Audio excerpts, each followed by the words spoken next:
자, 5786년 6월절 세대에 오신 모든 분들을 다시 한번 환영합니다. 자, 지난해 이곳에 오셨던 분들이 많이 계시죠? 한번 우리 손들어 볼까요? 네, 의외로 또 새로운 분들이 많으신데요. 근데 작년에 하시고 또 며칠 전에 다른 교회 세대에서 뵀던 분들도 또 오셨는데 왜 또 오셨어요, 여러분? 작년에 했는데 뭐 한 번 했으면 됐지 왜 또 오셨어요? 목사님? 이게 절기의 핵심이에요. 절기는 반복되는 것에 있습니다. 한 번 했으니까 우리가 예수님이 구원 영접할 때는 한 번 영접하죠. 거듭남의 시간은 한 번 있어요. 그런데 점차적으로 성장해 가는 것처럼 이 절기는 한 번 했으니까 난 절기 알아 이걸로 끝나는 게 아니라 이 절기 안에 핵심적인 메시지가 반복해라예요. 그래서 계속 익숙해질 때까지 너희가 연습해라, 이게 주님의 뜻입니다. 원래 이게 한 3시간 이상을 해야 되는데 오늘 저희는 2시간밖에 없어요. 그래서 제가 좀 급하게 하느냐고 빠지기도 하고 더듬을 수도 있는데 좀 양해를 부탁드립니다. 넉넉하게 하면 제가 좀 더 잘할 수 있는데, 그러나 어떻게 하든 예수님만 드러나면 될 것 같아요. 그래서 우리가 작년에도 오셨고 또 어떤 분들은 벌써 내년에 세대로 할 거야 이렇게 생각하시는 분들도 계시는데, 그 반복은 주님이 세대 안에서 우리에게 가르쳐 주시는 중요한 메시지 중에 하나고요. 그러면 이 반복이 어떻게 반복되느냐, 즉 연습을 통해서 반복돼요. 그래서 히브리어로 카짜라라는 말이 있는데 이거는 반복하는데 되돌아오고 또 복습을 통해서 뭔가 완벽하게 해내는 거. 여기 올해는 좀 그 어린이들이 적은데 유치원에 가면 뭐 이게 뭐지, 재롱잔치 이런 걸 하잖아요. 그거 보면 걔네들 우리가 가서 보면 얼마나 어설퍼요. 그런데 그 아이들 엄청나게 연습한 거예요. 왜? 더 잘해서 엄마 아빠에게 만족을 주기 위해서. 우리도 이 세데르가 오늘 해보셨겠지만 제가 알기로 여기 3년째 저랑 같이 하시는 분도 있어도 할 때마다 낯설어 하시고 이렇게 해요 저렇게 해요 막 이렇게 되거든요. 그게 원래 그래요. 자기가 저처럼 이 헤드 테이블에 앉아서 해보지 않으면 헷갈릴 수밖에 없어요. 근데 자꾸 하다 보면 이제 식당께 3년이면 라면도 끓인다고 달라지죠. 그러다 보면 내 집에서 내 형제들이나 내 자녀들하고 나도 해볼 수 있어 이런 생각이 드실 거거든요. 우리 그러면 그걸 왜 해? 계속해서 이거는 궁극적으로요 샬롬을 위한 거예요. 우리가 사실은 샬롬이 깨진 상태죠. 언제 깨졌죠? 에덴 동산에서 범죄했을 때. 이미 그때 하나님과 인간 사이의 완전한 샬롬이 깨져버렸어요. 그런데 하나님은 거기서 깨졌으니까 끝났어 너희들은 하지 않으세요. 하나님 반드시 회복을 원하시고 처음 내가 너희와 누리고자 했던 그 샬롬을 나는 너희와 회복할 거야. 그래서 이 절기가 누구의 절기예요? 이건 이스라엘의 절기 아니에요. 하나님의 절기예요. 다만 이스라엘은 하나님께서 특별하게 한 민족을 택하셔서 그들에게 이것을 시작점이 필요하잖아요. 우리가 도화지에 그림을 그릴 때도 어디서 시작한 첫 지점이 있죠. 그거 없이 어떻게 그림을 그려요? 여기 화가 윤하백님 잘 아시겠죠? 우리가 무엇을 그릴 때 첫 지점이 있어요. 거기서부터 시작해요. 산을 그리든 바다를 그리든 꽃을 그리든. 하나님도 그 시작점을 이스라엘을 택하셨기 때문에 이스라엘이 존중받고 높임받는 거지, 그것은 이스라엘만의 고유한 것은 아니에요. 다만 그들이 먼저 받았어요. 얼마나 먼저? 3500년 전. 모세가 처음 하나님으로부터 받았던 때는 3500년 전이고요. 그로부터 1500년 후에 예수님이 그대로 동일하게 이 6월절 구속의 사역을 성취하셨어요. 사실 제가 이거 그대로 읽고 시간 2시간 딱 맞추려고 몇 번 원고를 바꿨는데 제가 처음부터 이 원고를 안 보고 해서 이거 끝이 어디로 갈지 저도 잘 모르겠는데, 아무튼 우리는 이 샬롬을 위해서 이걸 하고 있다는 걸 여러분들 우리가 기억하시고, 그러면 이스라엘은 지금 샬롬이 있어요 없어요? 전쟁 중인데 그들은 그러면 샬롬을 못 누릴까요? 아니에요. 이스라엘은 그렇게 말해요. 절기가 우리를 지켰다고. 그들은 포로 수용소에서도 이런 거 하나도 없이도 절기를 지켰어요. 그게 그들의 정신이에요. 우리는 그걸 배워야 되는 거예요. 그럼 이런 거 왜 차렸어? 우리 지금 연극하는 거예요. 여러분, 연극 아세요? 우리 어릴 때는 학교에서 제법 하죠. 그리고 요새는 이제 교회에 따라 다르지만 크리스마스에 성극도 하죠. 그 연극을 왜 해요? 경험해 보는 거예요. 근데 연극할 때 그냥 아무것도 없이 배우만 나와서 하지 않아요. 물론 수준 높은 연극은 그렇게 해요. 그런데 대부분은 많은 소품을 둬요. 집에서 이제 TV 드라마 보실 때도 보면은 여러 가지 그 내용에 맞는 상황을 이제 연출하기 위해서 뭐 농촌을 나타내려면 농촌에 맞는 소품들을 갖다 놓고 하죠. 여기에 있는 이런 것들은 이게 목적이 아니에요. 맞자가 목적도 아니고 보도주가 목적도 아니고 다만 이거는 우리가 하는 연극의 의미를 온전히 깨닫기 위한 소품입니다. 그리고 죄송하지만 나 외에 옆에 있는 여기 앉은 다른 게스트도 어떻게 보면 소품이에요. 나의 입장에서는. 왜? 하나님은 우리 각자에게 개별적인 구원을 주시고 개별적으로 만나기 원하세요. 이게 절개 안에서 온전하게 풀어지기 위해서 우리는 자꾸 반복하고 또 반복하는 거거든요. 그래서 이제 우리는 그러면 제가 어제도 그런 생각을 했어요. 여러 가지로 복잡한 게 자꾸만 오는 거예요. 원래 제가 세데르를 할 때 되면 여러 각도에서 공격이 와요. 그거를 이기면서 제가 이제 이 자리에 보통 서는데, 그러면 하나님이 때로는 찬양으로, 어떤 때는 말씀으로 여러 각도에서 위로하고 격려하는 것을 주세요. 근데 어제도 어떤 것을 깨달았냐면, 그래, 샬롬이 이 상황 속에서 오는 샬롬으로 우리가 샬롬을 한다면 그거는 그리스도인이 아닌 거예요. 우리에겐 하나님이 약속하신 샬롬이 이미 있어요. 그걸 재확인하면서 우리가 지금 당장 이 현실은 샬롬이 아니지만 샬롬을 우리가 누리고 배워가는 거예요. 그래서 우리의 샬롬이 점점 더 깊어지고 하나님의 나라에서는 단순간에 이게 진짜 하나님이 주시는 샬롬이구나를 우리는 그때는 알 거예요. 지금은 약간 흐린 듯하게 가는 거지만 결국에는 온전한 것을 만나게 될 거거든요. 그러면 이 샬롬이 결국 어떤 것을 나타내느냐? 진짜 샬롬은 결혼으로 완성됩니다. 여러분, 성경은 창세기에서부터 요한계시록까지 전부 러브 스토리예요. 아담과 하와가 만났을 때 얼마나 반했어요. 보기에도 좋고 아름답고. 그런데 그게 깨졌죠. 그러다가 계시록에서는 다시 신부와 신랑 주님이 만나요. 그리고 그분을 오시게 우리가 기도하는 게 계시록이에요. 결국 에덴 동산에서 시작된 그 러브 스토리를 중간에 어그러졌어요. 깨졌어요. 그런데 그것을 완성하고 온전케 하는 과정을 통과하고, 우리가 그때는 신부가 하와가 실수했잖아요. 그래서 부족한 신부였죠. 불충실한 신부. 그랬는데 그 신부가 주님으로 인해서 말씀과 기도와 예배 가운데 계속 주님과의 친밀함을 쌓아가다가 계시록에 이르면 주님이 기뻐하는 아름다운 세마포 옷을 입은, 그게 붓이라고 하더라고요. 하나님이 에덴 동산에서 입혀준 옷은 그 가죽 옷이에요. 그런데 그 스가랴서에서는 다시 하나님이 그 대제사장 여호수아를 사단이 참소할 때 아름다운 옷을 입히죠. 그것은 새로운 옷이거든요. 제사장 쪽 옷인데 거기서의 그 옷은 마할라조트라 그래요. 그런데 우리는 그게 영원한 옷이 아니고 진짜 영원한 옷은 세마포 아름다운 깨끗한 그 옷인데, 그래서 유대인들이 6월절 때 흰 옷을 많이 입어요. 이 상의 정도는. 그래서 저도 오늘 흰 걸 일부러 샀습니다. 여러분한테 예쁘게 보이려고. 그리고 여기 돕는 헬퍼들도 되도록이면 흰 걸 입고 와서 섬겨보자 이렇게 말씀드렸거든요. 그래서 우리는 이 세데르의 그 순간순간 단계를 통해서 배우는 것이 뭐라고요? 네? 크게 안 들려. 샬롬이고, 샬롬은 어떨 때 가장 완전하게 이루어진다고요? 결혼. 예, 여러분들 신부예요, 아니에요? 신부예요. 우리 신부들이 신부인데 신랑이 없는 신부가 있습니까? 없죠. 그러니까 우리는 지금은 떨어져 있는 신랑, 그래서 다시 언젠가 꼭 만날 신랑, 그분을 향해서 이 여정을 걸어가는 거예요. 그래서 그러면 하나 궁금한 게 있어요.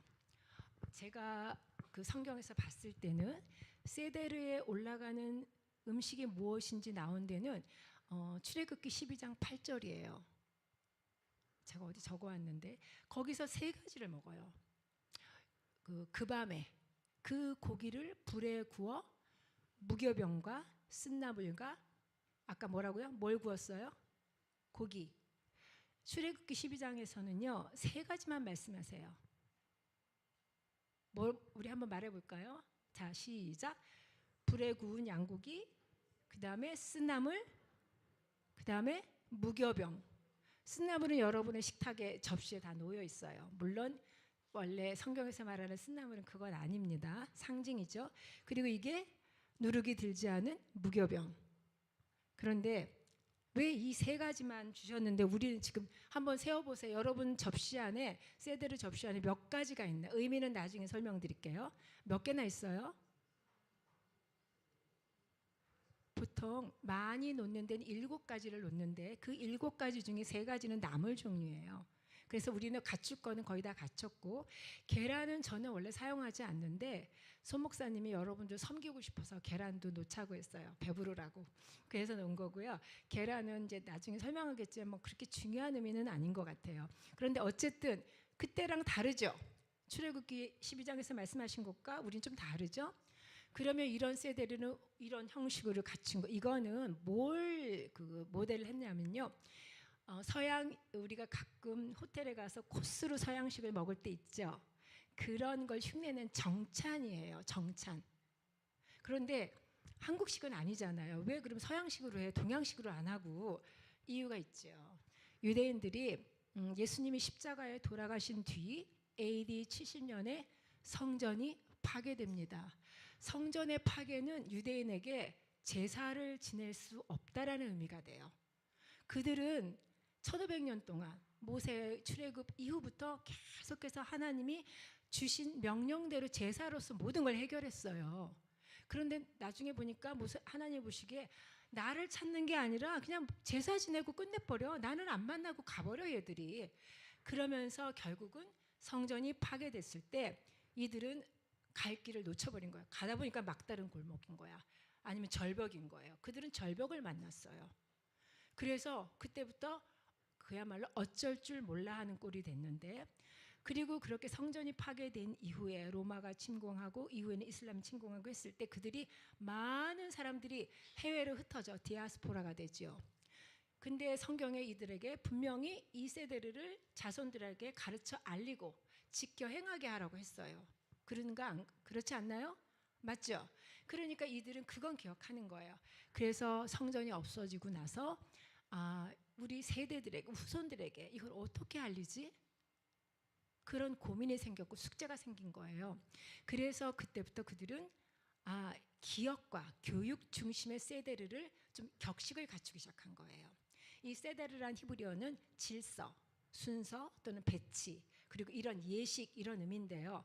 그들이 이거를 이제 정착시켜 가는 거예요. 그래서 그게 한 AD 700년에서 한 1000년경에 형식이 거의 이제 자리 잡고, 왜 이렇게 700에서 1000년이라는 그 긴 텀을 두느냐? 이스라엘도 유대인도요, 그 어느 지역의 디아스포라가 됐냐에 따라서 많이 차이가 나요. 왜? 현지에 적응해야 되기 때문에. 그래서 옷차림도 보면 이스라엘 가보면 어떤 그 정통 유대는 까만 것만 입었지만 어떤 사람은 이렇게 약간 무슨 색이라 그러나 베이지색이라 그러나 양복 좀 다르게 입고 모자 모양도 좀 달라요. 그게 지역에 따라 그런 차이가 있는데, 이들이 이제 거기에 그렇게 자기 지역에서 약간은 상황화하면서 이제 세들 형식이 정착됐고, 그때쯤에는 하가다도 이렇게 출판돼요. 부자들의 하가다는요 얼마나 멋있는지 몰라요. 전부 그림으로 설명해갖고. 그런데 그러면 우리는 이게 지금 유대인들이 하는 동일한 세데르냐? 그런가요? 유대인들의 세데르에는 중요한 맹점이 있어요. 우리의 구원자 예수아가 없습니다. 그렇기 때문에 이들에게 이런 메시아닉 유대인들이 찾는 세데르는 훨씬 후에 일어나요.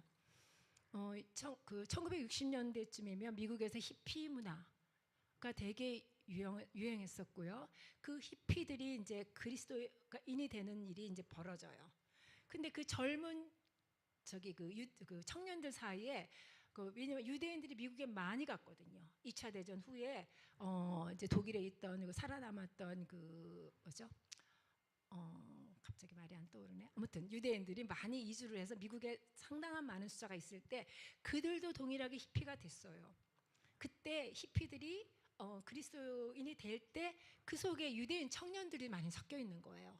그런데 그들이 각성이 일어나요. 아, 내가 가지고 있던 우리 조상들의 전통과 내가 지금 만난 이 구원자 예수와를 이렇게 좀 접목시켜야 되겠다 라면서 메시아닉적인 세데르가 좀 이제 운동이 일어나요. 그게 이제 한 1967년 이후 70년대 이 정도라고 합니다. 그래서 그렇게 따지면 이 메시아닉 유대 그 세데르는 그렇게 오래된 거는 아니에요. 4, 50년.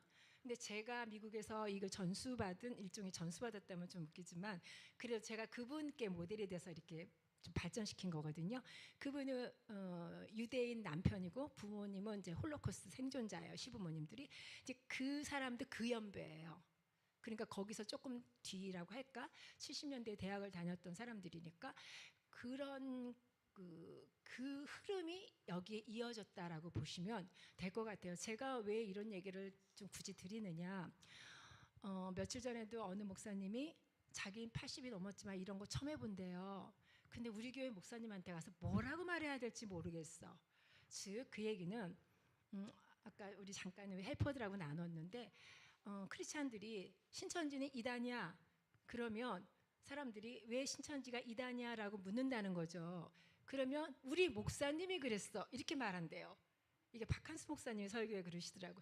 그러면 절대로 신천지는 이단이 될 수가 없어요. 즉 우리는 실력이 있어야 가르칠 수 있고 알릴 수 있고 그래야 유대인들한테 또는 이방인들한테 우리 다른 이웃들에게 영향력을 미칠 수 있어요.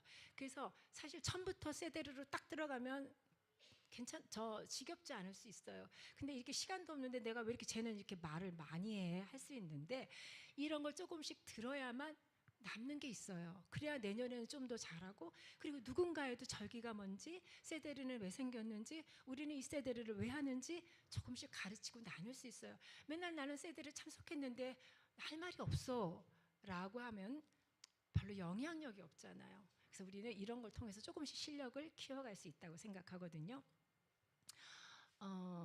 그렇고요. 근데 이제 그러면 6월절이 가지고 있는 핵심 메시지가 무엇인가? 저는 이게 되게 중요하다고 보는데 AD와 BC를 나누는 기준이 누구예요?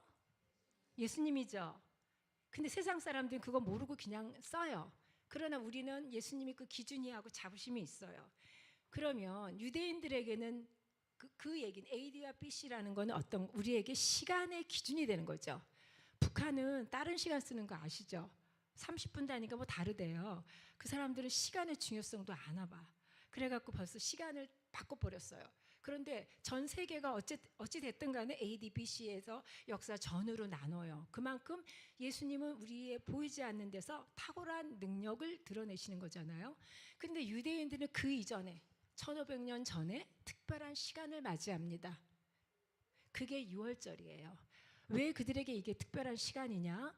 제가 이쪽에 계신 분이 촛대 때문에 잘 안 보여갖고 자꾸 몸이 끼우는데 조심하겠습니다. 그 6월절을 어디서 받아요? 이스라엘 사람들이? 애굽에서 받죠? 그때 애굽의 유대인들은 뭘로 있었어요? 종, 노예죠. 그러면 6월절과 동시에 왜 하나님께서 이 달에 너희의 시작점이 된다라고 말씀하신 이유는 단지 그들에게 너희는 이제 새로운 달력을 써 요 정도에 머무는 게 아니라 존재를 가르쳐 주는 거예요. 어떤 존재? 너는 종이잖아. 노예잖아. 그런데 이제 내가 너를 종이 아닌 노예가 아닌 자유인이 되게 해줄 거야. 그런데 430년 동안 종이 됐던 사람들은요. 그 DNA가 종이에요. 그래서 시간을 줘도 너 자유인이야 해도 나갈 줄을 몰라요. 자유롭게 살 줄을 몰라요. 그게 안 돼요. 여러분 그거 될 것 같아요?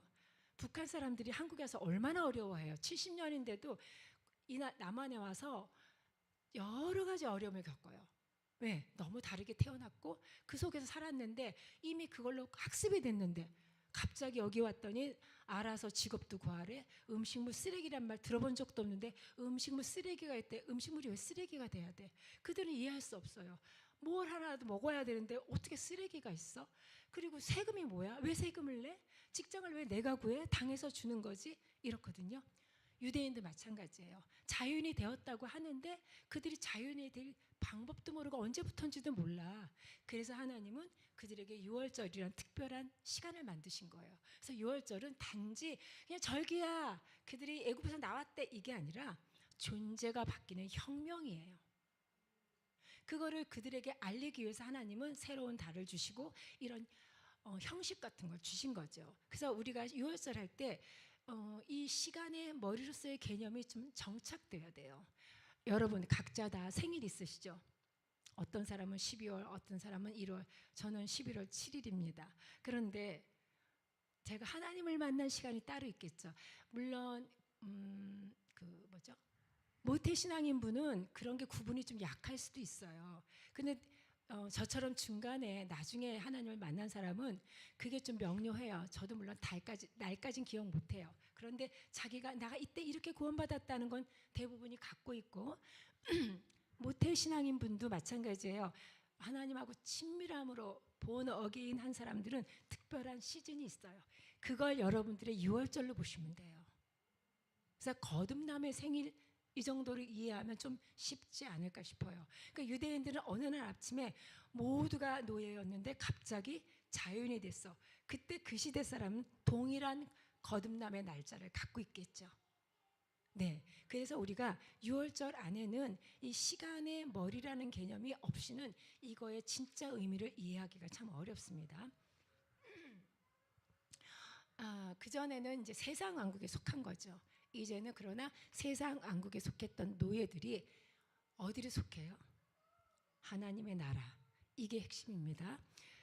그래서 이 유월절 세데르는 이 구속의 이야기를 우리가 리허설하는 연극인 거예요. 잠깐 제가 물 좀 마셔도 될까요?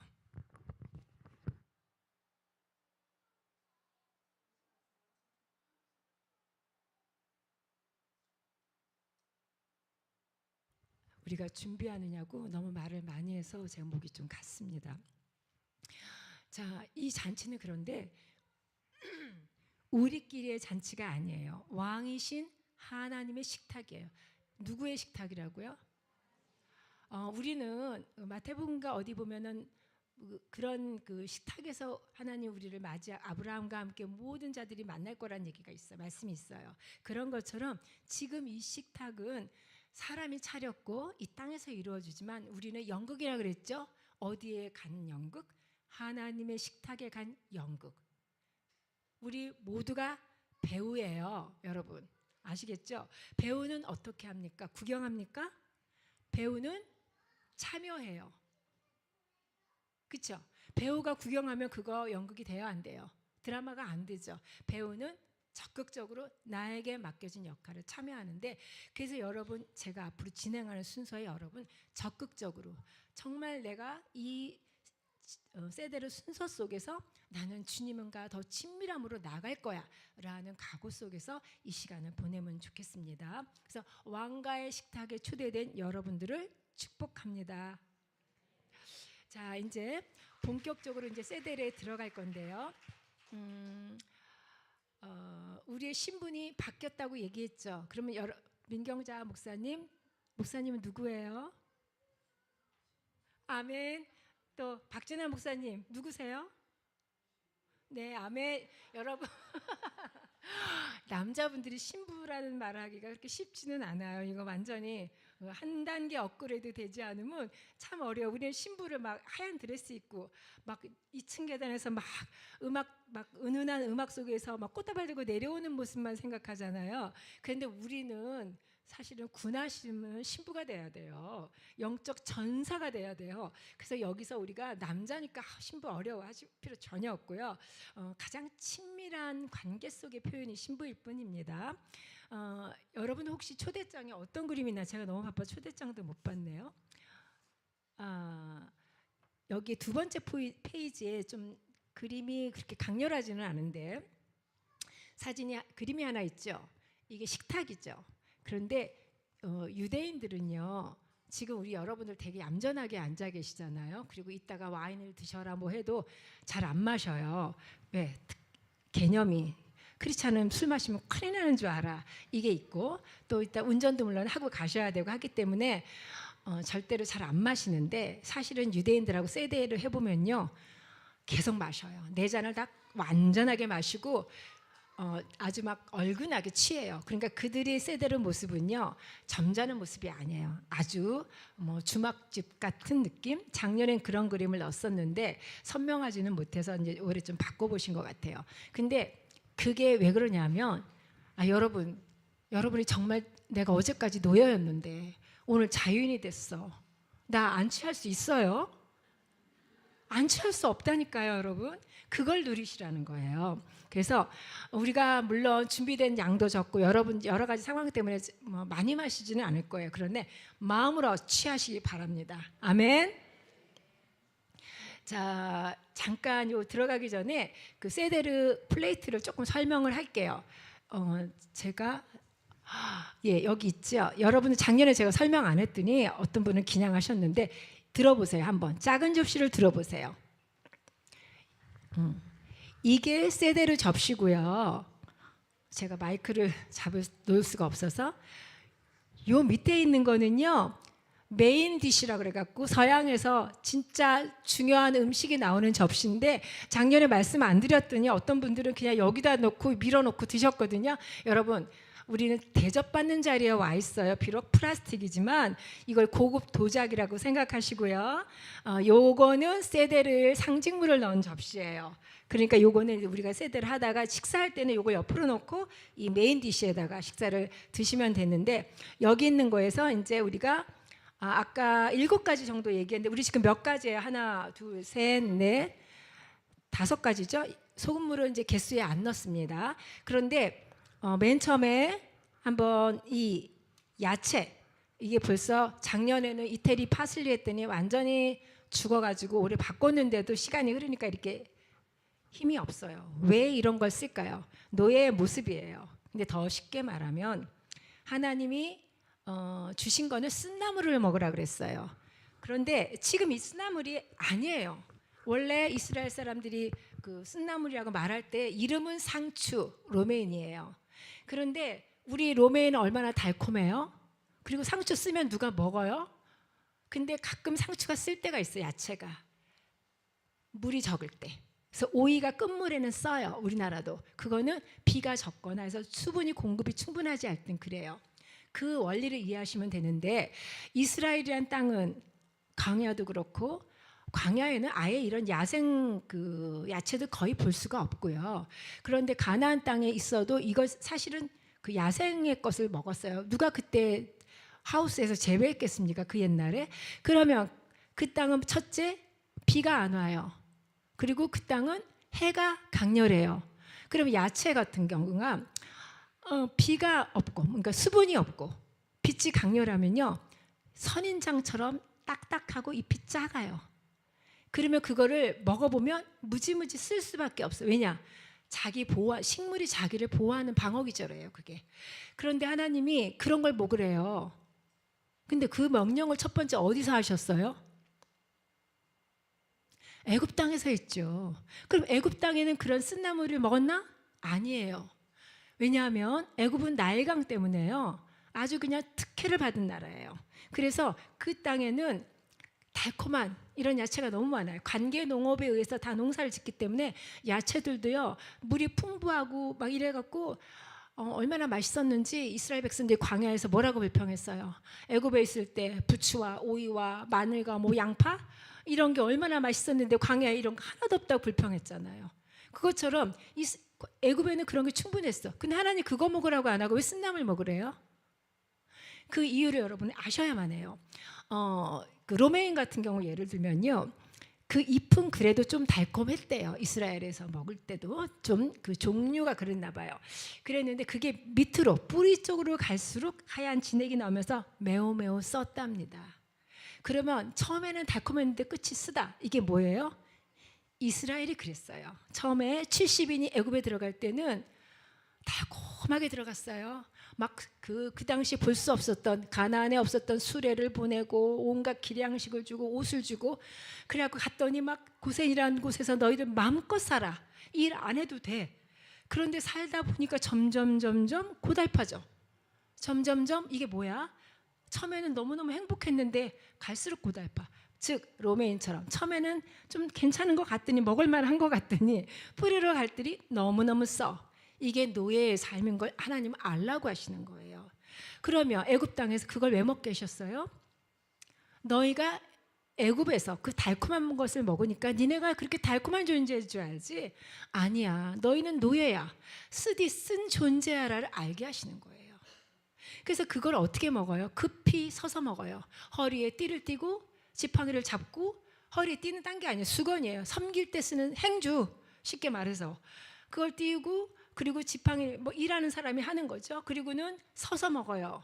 급하게. 여러분 주인이 우리 식당 가서 서서 먹어요. 근데 엄마들 급하면 서서 먹죠. 애들 밥 주면서. 그거 자기를 학대하는 겁니다, 여러분. 스스로를 대접하시는 게 좋아요. 근데 이게 하나님이 그런 모티브를 주신 이유를 우리가 알고 봐야 돼요. 왜 이렇게 하셨냐? 즉 애굽에서 너희 모습은 이 모습이야. 그런데 지금 이제 이후로 너희가 출애굽하면 달라질 거야라. 이걸 말씀하시는 거예요. 여기에 그 원리들이 다 들어가 있습니다. 그래서 이 쓴나물이 그러면 이스라엘 광야 가나안에 있을 때는 이제 그렇게 세 가지 정도가 아니고 그냥 쓴나물을 먹었는데 이제 이들이 디아스포라가 돼갖고 현지에 적응하다 보니까 첫째 쓴나물 구하기가 너무 어려워요. 왜? 토양이 다르고 기후가 다르니까. 그러다가 보통 이제 우리가 카르파스, 파슬리, 서양 고추냉이, 그 메로르라고 하는데 그거를 서양 고추냉이 같은 경우 제가 정말 사과를 드릴 게 있는데 지난번에 그 순복음교회 세대에 갔을 때 그 준비하셨던 팀이 그 서양 고추냉이를 너무 많이 했다고 저를 주셨어요. 오늘 쓰라고. 그래서 냉동실에 넣었다가 가져가라 그랬는데 제가 다른 짐이 너무 많아서 운전하고 오다가 생각나서 두고 왔습니다. 정말 죄송합니다. 다시 갈 수도 없었고요. 그랬는데 그게 그 만드신 분이 말씀하시기를 너무너무 매워서 뭐 눈물을 말도 못하게 흘렸다 그러는데 정작 우리 거기 앉았을 때는 하나도 냄새 안 났거든요.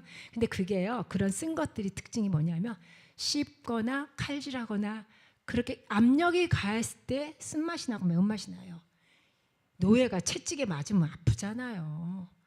이게 그냥 오는 게 하나도 없어요. 그 세델에서 그래서 이 서양 고추냉이는 디아스포라들이 가나안 땅의 쓴나물을 찾다가 구한 거라고 합니다. 그리고 심지어 독일 같은 데서는 나물이 너무 없게 돼. 독일의 겨울은 아주 춥고 길거든요. 근데 이 6월절 때까지 안 되니까 감자로도 했대요. 그러니까 의미가 중요한 거예요. 그렇게 해서 이제 세계는 그렇게 지나가고요. 중요한 것 중에 하나, 손 목사님 정말 오늘 양 정강이뼈 구해주신다더니 어떻게 됐습니까? 네, 지난번에 이제 포도나무 교회에서 순복음교회에서 그 정강이뼈라고 조그만 거 드셨는데 진짜 정강이뼈는요 한 15cm 내지 20cm 정도 돼요. 그래서 양쪽이 이렇게 닭뼈처럼 동글게 있고 어디가 정강이냐?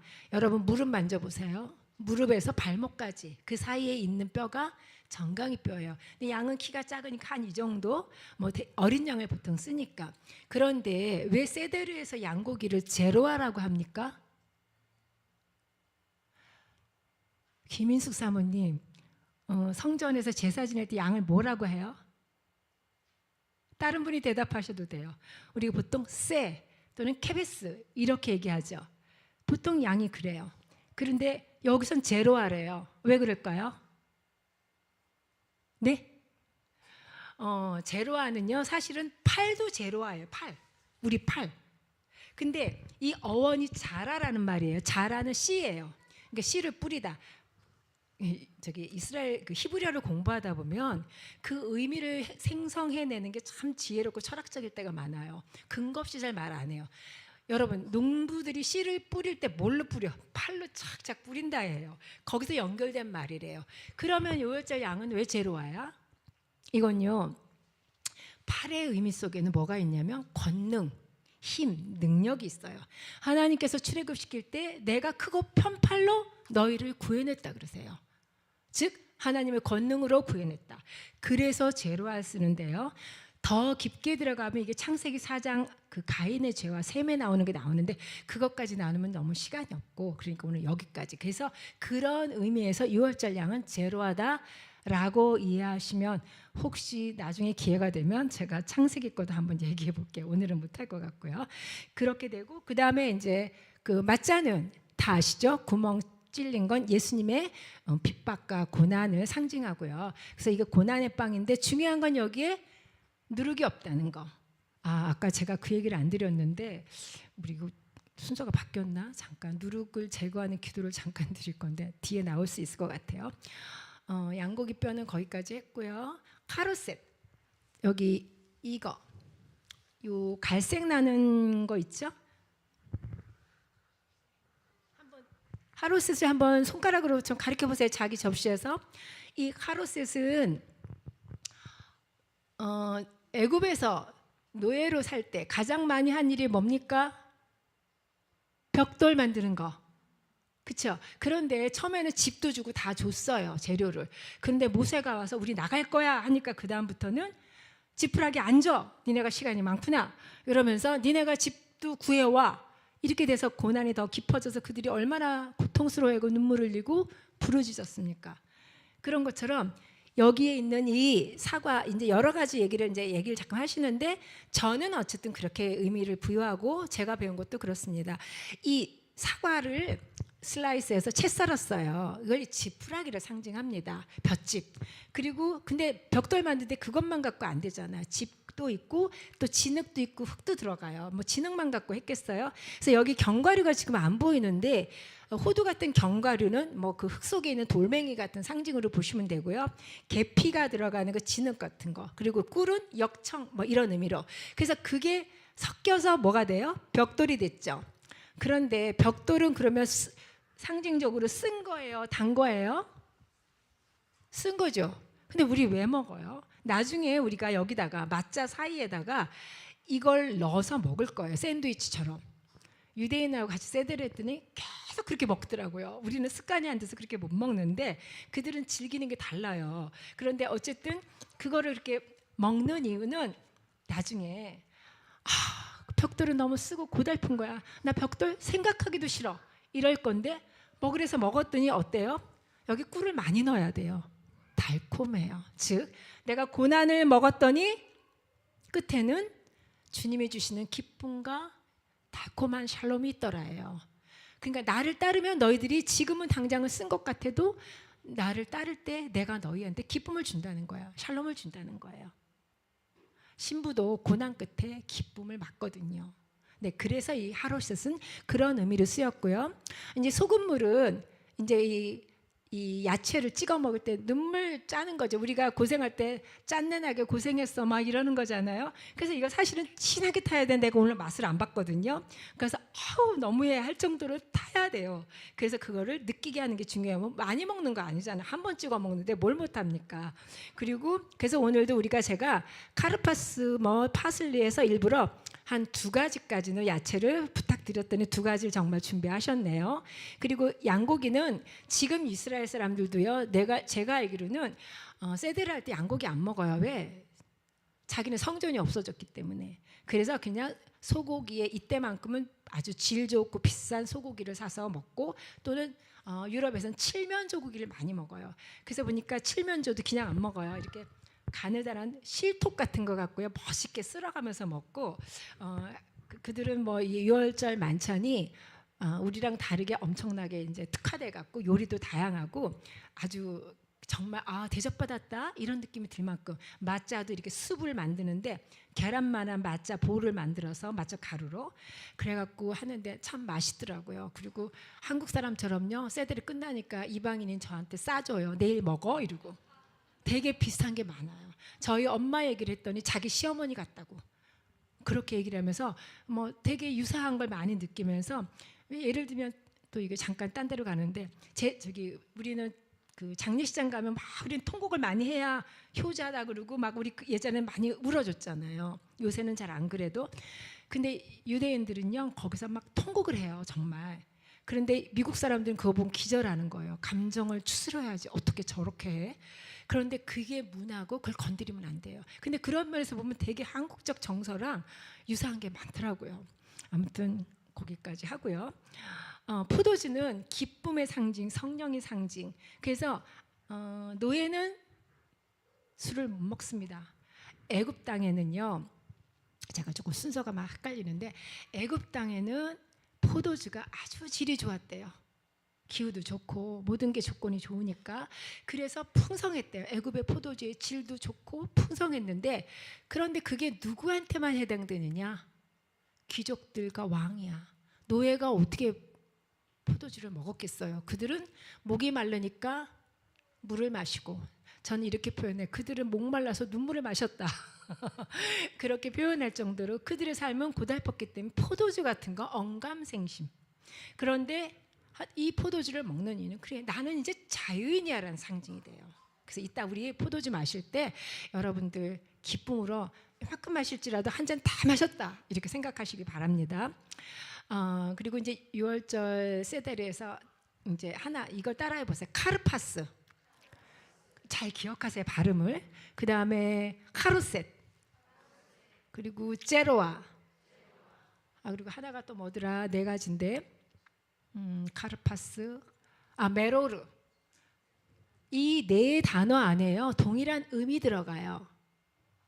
그게 뭐냐면 르 또는 로 해갖고 영어로 치면 R에 대한 데는 발음이거든요. 그게 히브리어는 로시예요. 이렇게 한번 해볼까요? 이렇게 니은자 거꾸로 난 것처럼 이게 로시거든요. 그런데 이 로시가 알파벳으로도 로시지만 단어로도 로시가 있어요. 단어 로시는 뭘 말하느냐? 머리, 시작, 베레시트 하죠. 거기에 로시예요. 로시에 전치사가 붙고 막 이래갖고 베레시트가 되거든요. 그만큼 로시라는 건 머리나 시작 이런 걸 의미하는데, 여러분 이 네 개의 음식 중요한 메뉴 중에 로시란 단어, 그 알파벳이 다 들어가요. 메로르, 카로셋, 제로아, 또 카르파스. 그 얘기는 유대인들은 6월절에서 주는 그 시작점, 머리의 개념, 하나님이 그들에게 주시고자 했던 의미에 대해서 분명히 깨달았던 거죠. 그만큼 구성이 다 치밀해요. 그냥 막 이것도 갖다 놓고 막 이러고 이 말이 그 말인가 갖다 놓고 이게 아니에요. 우리 여러분 토라를 연구하다 보면 얼마나 단어 하나 점 하나에 다릅니까? 그런 것과 똑같은 것 같아요. 자, 여기까지 제가 원래는 25분을 써야 되는데 너무 많이 써서 큰일 났습니다. 자, 이제는 진짜 세데르 문을 열 건데요. 자, 여러분들 잠깐 제가 눈을 감아보세요. 아무리 바빠도 할 건 해야죠. 이 세데르는 이방인들에게도 자리가 주어졌다 그랬죠. 하나님이 유대인만을 위한 게 아니에요. 그래서 이방인을 위한 하나님이 우리에게 주시는 그 축하, 초대의 글이 있습니다. 우리 그걸 들읍시다. 환영한다. 나는 수천 년 동안 이 세데르 식탁에서 너를 위한 특별한 자리를 마련해 두었고, 내가 우리의 축하를 완벽하게 만들어 주어서 정말 기쁘다. 이 식탁에는 너만이 채울 수 있는 빈자리가 있었다. 우리는 내가 그리웠다. 와주어서 고맙구나. 박수하실까요? 감사로. 제가 지난번에 순복음교회 세데리에서 참 부러웠던 게 있었어요. 우리 최 목사님 목소리가 얼마나 깊고 멋있는지 제가 그래서 어머, 나는 어떻게 저런 목소리를 가지고 할 수 있을까? 최 목사님 맞으시죠?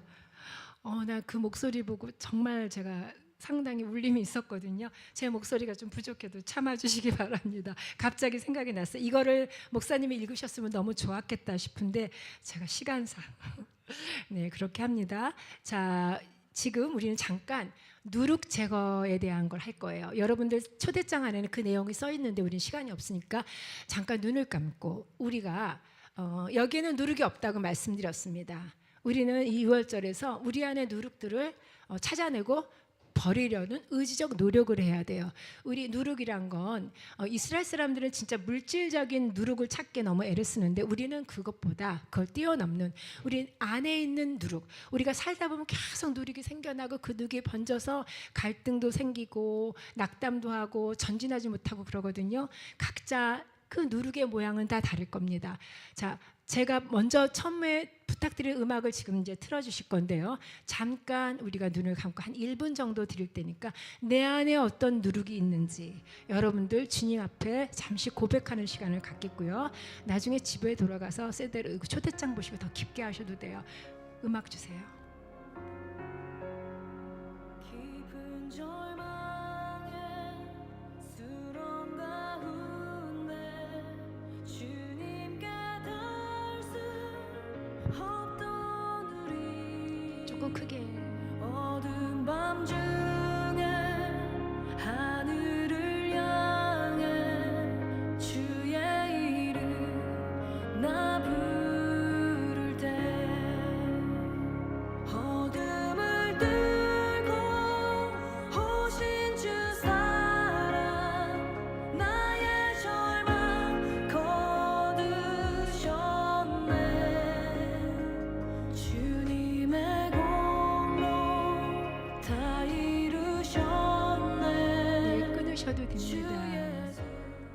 감사합니다. 자, 여러분, 우리는 지금 누룩을 제거하고 새해를 맞았습니다. 죽음과도 같은 겨울이 끝났어요. 우리 삶의 겨울은 끝났고 이제 새봄을 맞았습니다. 여러분, 하나님 앞에 우리가 예 하고 대답해 볼까요? 너희들이 새해를 맞이했니? 예, 아멘. 자, 조 목사님 잠깐 나오시고요. 우리가 샤bat 때도 그랬고 언제나 세데르나 샤bat이나 보면 촛불을 켜죠. 우리 물론 여기 지금 너무 밝은데 아마 옛날 유대인들이 세데르 할 때는 촛불에는 빛이 없었을 거예요. 한밤중에 얼마나 깜깜했겠어요. 근데 이 빛을 우리가 여성들이 항상 이거를 하게 돼 있는 이유는 아시죠? 하와가 범죄해서 어둠을 가져왔기 때문에 하나님께서는 너에게 빛을 가져오는 축복을 주신다, 이런 의미고요. 목사님이 촛불을 켜신 뒤에는 각 테이블에 있는 거를 서로 켜실 겁니다. 자, 꽝 눌러요. 꽝.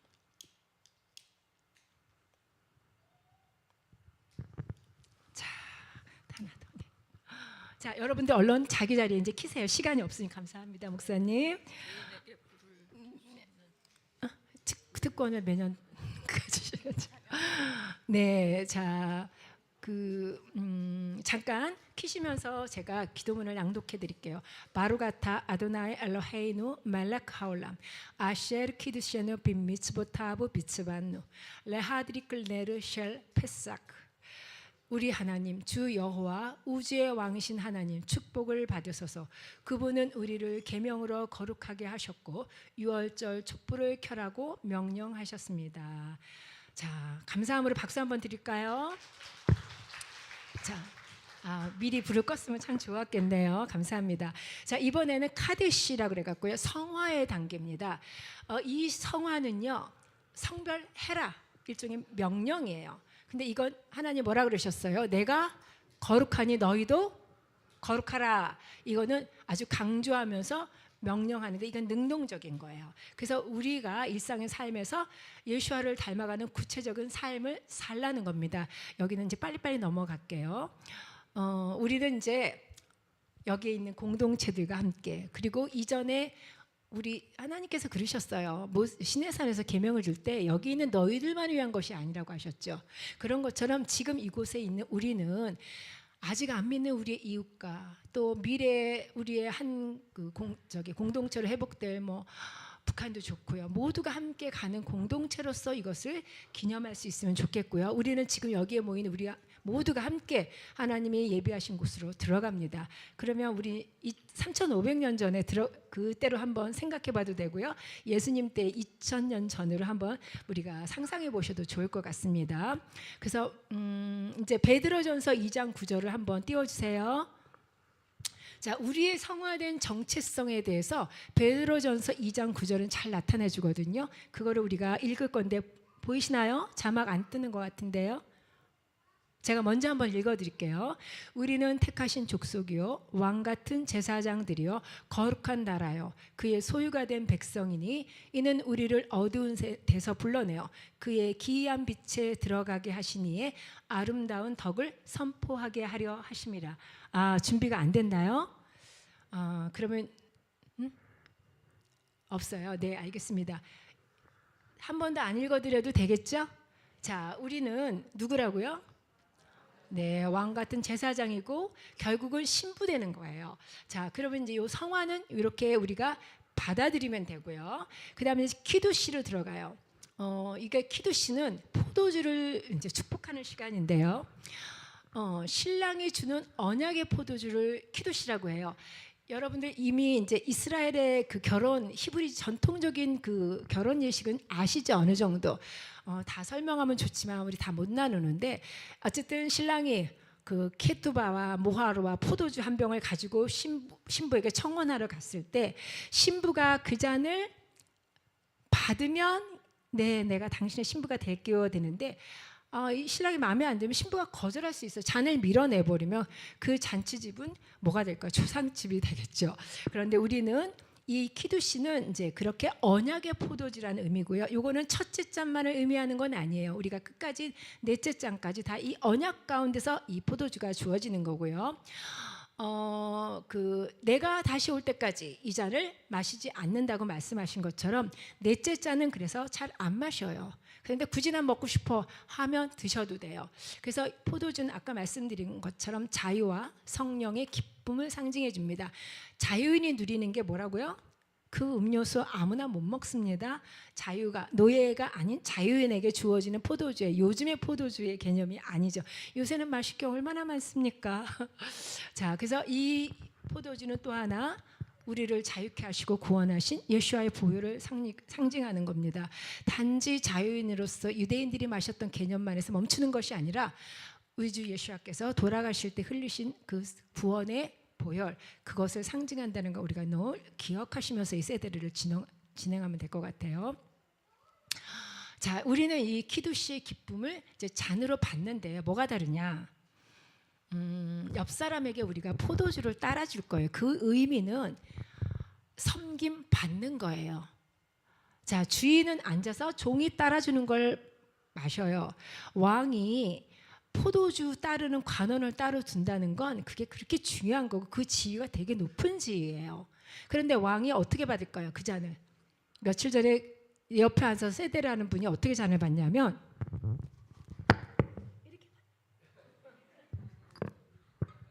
그래서 속으로 제가 이 양반이 술 좀 먹었구나 라고 생각을 했는데, 우리는 왕이고 신부예요. 어떻게 받아요? 자, 들어보세요. 빈잔이지만 들어보세요. 자유인이 돼서 누리는 거예요.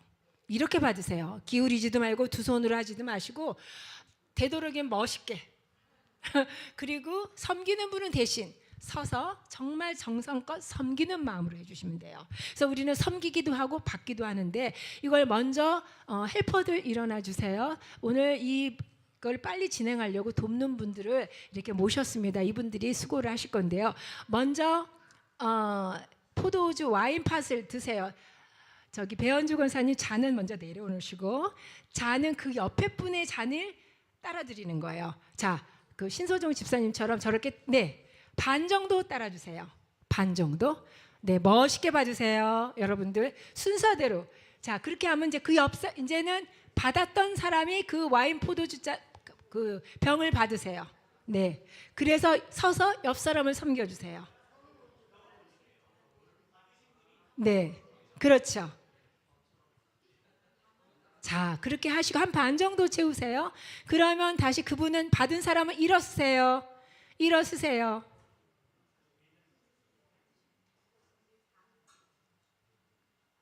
일어서서 옆에 사람을 따라주세요.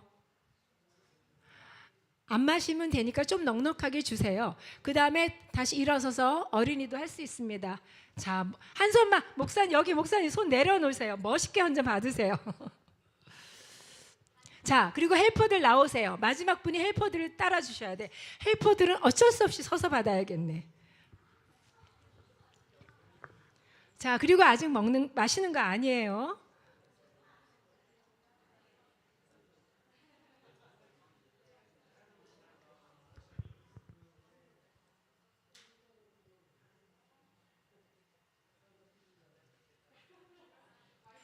자, 다 잔을 받으셨으면 자리에 앉으시고요.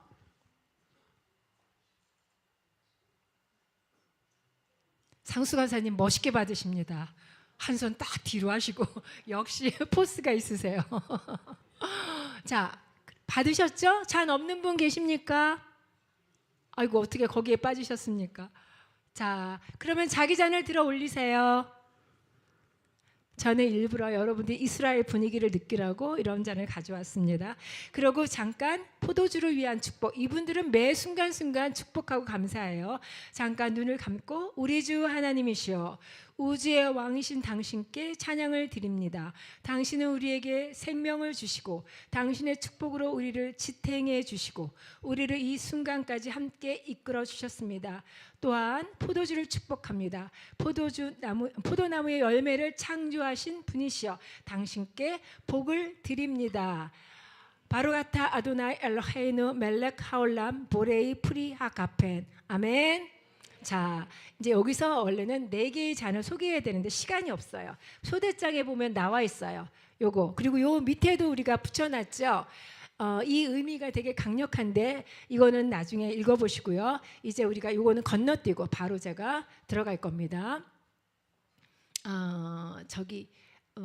첫 번째 잔에 대한 개념. 지금 마시지 않아요. 내려놓으세요. 이제 죄송합니다. 자, 첫 번째 잔 설명한 다음에 마실 건데요. 첫 번째 잔은 의미를 출애굽기 6장 6절에서 뭐라고 하셨냐면 나는 너희를 애굽인의 짐 밑에서 빼낼 것이다. 이 빼낸다는 게 중요해요. 빼낸다는 뜻은 히브리어로 빼내다, 이건 호찌티라고 하는데 그 원어는 야차예요. 야차는 나가다 이런 건데 여기에 이제 소유격이 붙고 해서 내가 데리고 나간다. 누가요? 내가. 나 누구? 하나님. 하나님이 친히 이스라엘 백성을 빼내. 근데 어디서 먼저, 이게 단계가 있어요. 어디서 빼내느냐? 짐. 이 히브리어로 짐을 세발라 이러는데요.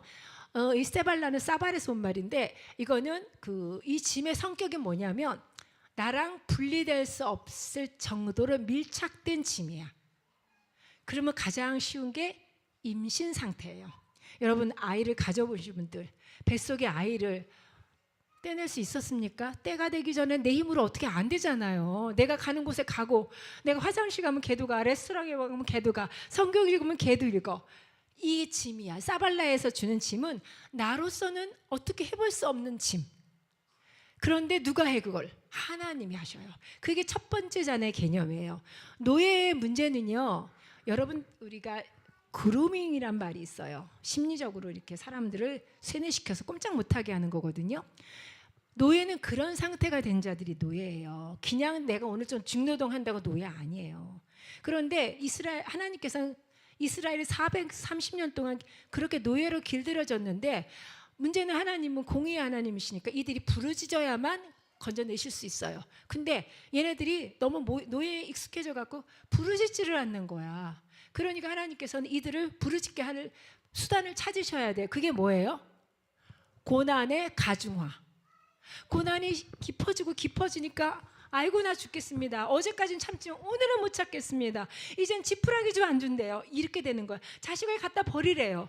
이러니까 부르짖고 그 부르짖음이 하나님의 귀에 이제 때가 되었구나. 얘네를 내가 이제 인도할 만한 시간이 되었구나. 이렇게 말씀하시는 거예요. 그래서 첫 번째 잔에서는 나는 도저히 나의 능력으로는 이 짐을 누가 치워줘야 돼. 여러분 교통사고가 나서 뭔가 나한테 덮쳤을 때 구조자가 와서 빼내주기 전에 우리 못 나와요. 그런 거랑 똑같다고 보시면 되거든요. 이게 어디로 사라졌어 순서를. 네, 그래서 이 첫째 잔의 의미는 그 짐을 우리가 거부하는 게 중요해요. 여러분 안에 묻고 있는 속박들 거부하고 싶으십니까? 갖고 있고 싶으십니까? 저는 버리고 싶어요. 그래서 오늘은 그 시간이 이 첫째 잔에서 제일 중요해요. 이제 찬양 준비해 주세요. 이 찬양을 들으며 각자 주님을 기다리고 기도하는 시간을 가질게요. 하나님께 충분히 우리의 마음을 내어놓으시기 바랍니다. 자신만 알아요. 나는 이 문제가 해결이 안 돼요. 내가 여기에 눌려 있어요. 이런 게 누구나 있을 수 있어요. 그런데 하나님 오늘 나를 자유인이라고 말씀하시니까 나는 진짜 하나님의 자녀로서의 자유를 누리기 원합니다. 아직 안 됐나요? No longer slaves. 네, 음악이 잠시만. 네, 조금 크게. 자, 이거 길게 드릴 거예요. 제가 좀 한글로 번역 드릴게요. 주님은 멜로디로 나의 문제를 풀어주십니다. 내 두려움이 사라질 때까지 주님 구원의 노래를 부르시며 나의 적들로부터 나를 보호하십니다. 나는 더 이상 두려워 떠는 노예가 아니네. 나는 하나님의 자녀라. 나는 더 이상 두려워 떠는 노예가 아니네. 나는 하나님의 자녀라.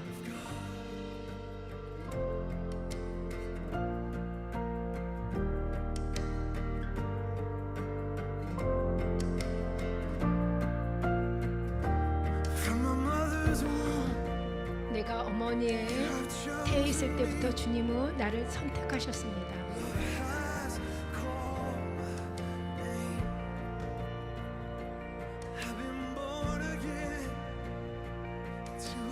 사랑으로 내 이름을 부르셨고 나는 다시 태어나 주님의 가족이 되었으며 이제 주님의 피가 내 혈관을 타고 흐릅니다. 나는 더 이상 노예가 두려워 떠는 노예가 아니네. 나는 하나님의 자녀라. 나는 더 이상 두려워 떠는 노예가 아니네.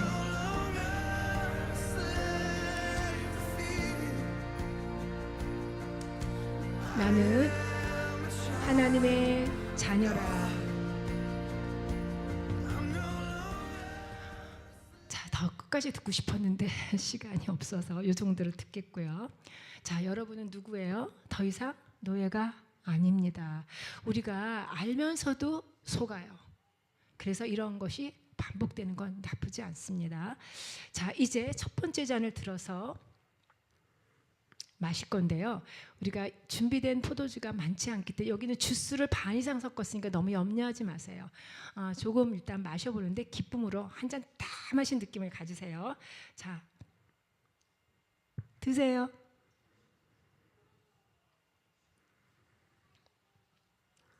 자, 여기까지가 이제 중요한 그 첫 번째 잔인데 이제 이 첫 번째 잔에서 또 하나 중요한 게 있어요. 우르하츠라 그래가지고요. 이거는 이제 손 씻기, 제사장 같은 거룩함을 나타내는 그 의식인데요. 우리는 믿는 자 안에서 분명한 제사장적 권세가 있는 자들인데 이것도 지금은 생략하겠습니다. 그냥 자, 이제 헬퍼들이 이제 이거는 뭐냐면 여러분들 레위기에 보면은 레위기 8장에 제사장 위임식이 나와요. 그때 그들에게 아주 멋진 옷을 만들어 입히시고 그들을 다 씻기시고 그리고 제사를 지내거든요. 그래서 우리가 제사장들은 씻기는 게 왜 씻겨지냐? 그들이 거룩해야만 우리가 거룩해요. 그래서 우리는 지금 누구를 존중받아요? 지금 제사장이며 신부예요. 더러운 신부 없어요. 그렇죠? 그래서 이 우르하츠 손 씻기 시간을 통해서 우리는 한번 이 과정을 겪어볼 거예요. 그러니까 지금 이제 제가 막 서두르게 되는데 죄송합니다. 먼저 헬퍼들이 일어나셔갖고 보여드릴 거예요. 먼저 그 아까 헬퍼들이 이제 여러분들 요 컵이 있죠. 이거 마시는 거 아니라고 했잖아요. 자, 소정 집사님 그거 내려놓으세요. 테이블에 일단 작은 건 내려놓을 수 있고 큰 거는 들어주는데. 지금 와인 따르는 시간이 아닌데 왜 자꾸 와인을 따를까요? 여러분 둘째 잔에 따를 시간 있습니다. 순서를 같이 갑시다. 자, 한 분이 들어줘도 되는데 부탁하세요. 들어주고 이게 물 바닥에 흘리면 안 되니까 누군가 이렇게 받쳐주고 자 씻겨주는 겁니다. 네, 손을 비비세요. 네, 물을 부어주면 내가 정말 씻김 받는다는 느낌을 갖어요. 이 손만이 아니라 온몸이 씻겨지는 느낌 받으셔도 되고요. 물론 예수님은 우리는 발만 씻으면 된다 그랬지만 제사장적 권세에서는 다 씻습니다. 그렇게 닦아드리고요. 섬김 받는 거예요, 여러분. 그리고 잠깐 말씀 카드. 자, 이렇게 하고 나면은요. 원래는 천천히 예언적 기도, 축복 기도를 직접 해주면 좋은데 그게 좀 어려워서 말씀을 뽑습니다. 근데 섬겨준 사람, 씻겨준 사람이 말씀을 뽑아서 읽어드려요. 그걸 받은 분들은 이 시간에 주님이 나에게 주시는 메시지인가 보다 하고 받으시면 좋을 것 같아요. 자, 그렇게 해서 네, 조금씩 진도 나가시면 되고요. 자, 누가 나를 씻어줘도 좋지만 내가 누구를 씻어주는 것도 참 의미가 있습니다. 그리고 정말 시간이 있으면 서로 기도해주고 축복하면 좋은데 우리가 여기 장소에 시간 제한이 있어서 많이 이게 급하게 가는 거 양해 부탁드립니다.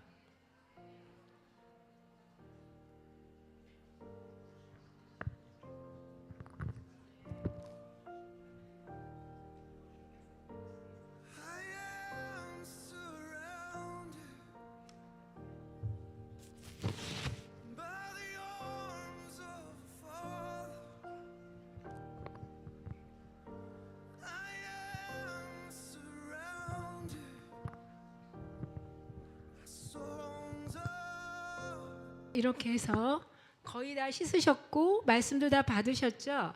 자, 우리는 지금 손만 씻었지만 실제로 우리가 씻어야 될 부분은 손이 아니라 내면입니다. 그리고 우리의 살아왔던 행위들을 씻어야 되는데요.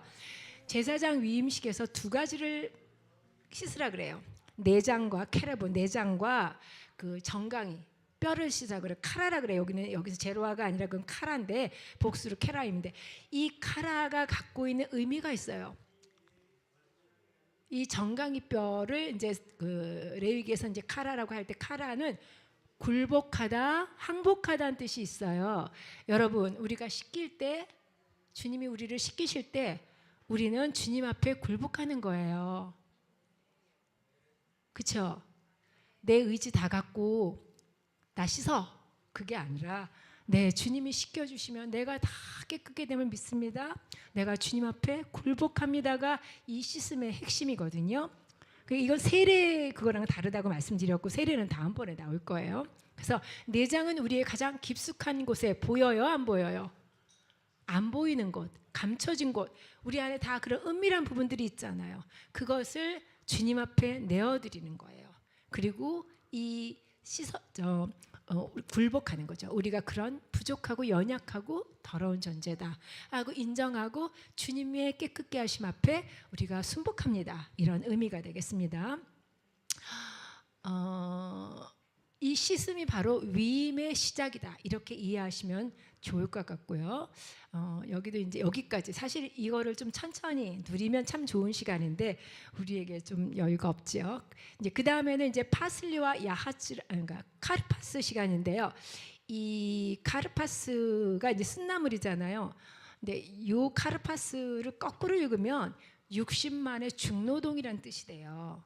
이 카르파스란 히브리어를 거꾸로 읽으면 세페레크 되는데, 여러분 페레크가 출애굽기에 보면 초반에 많이 나와요. 그게 노역을 얘기할 때. 그래서 60이란 숫자가 싸매기 60을 뜻하는데요.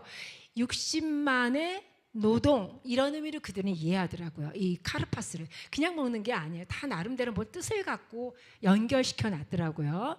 그래서 이제 우리가 쓴나물을 잠깐 집어서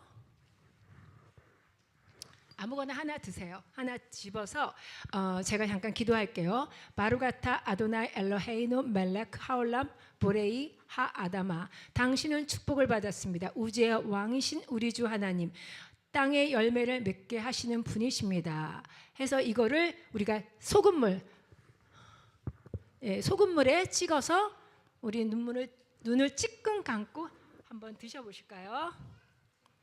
죄송하지만, 자, 그래서 이 쓴나물을 먹는 시간이 카르파스 시간이고요. 설명은 아까 충분히 드려서 좀 이해하실 겁니다. 그 다음에 이제 야하츠 시간인데요. 이거는 쪼개다라는 뜻인데요. 뭘 쪼갭니까, 여러분? 맞자. 유대인들은 이렇게 맞자백을 만드는데, 사실은 이렇게 큰 맞자백이 필요 없는데 그들은 대가족이 모여서 하면 여기 한 반 정도가 막 모이고 그래요. 그러니까 맞자도 많이 필요해서 그런지 모르지만 아무튼 이게 샀을 땐 더 컸어요. 근데 제가 잘못 빨아서 줄어들었는데, 이렇게 하면 패사크가 돼요. 그런데 이제 6월절 맞자로서 이게 참 예쁘죠, 주머니는. 이 안에 세 겹이에요. 그래서 한 칸이 되어 있거든요. 근데 이걸 진짜 안 보고는 뭔지 잘 모르겠더라고요. 저도 처음에 절기책 이제 번역하고 할 때는 이게 무슨 말인지 그때만 해도 이스라엘 잘 몰라서. 근데 보니까 너무 명확한데, 여러분들 보세요. 이게 세 겹으로 돼 있고 가운데 있는 한 겹마다 이 맞자 하나를 넣어요. 그런데 이 가운데 있는 맞자를 이제 꺼냅니다. 꺼내서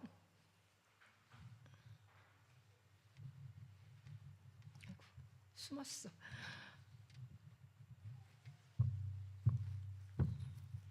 하나는 좀 크게, 하나는 좀 작게 이렇게 쪼개요, 반.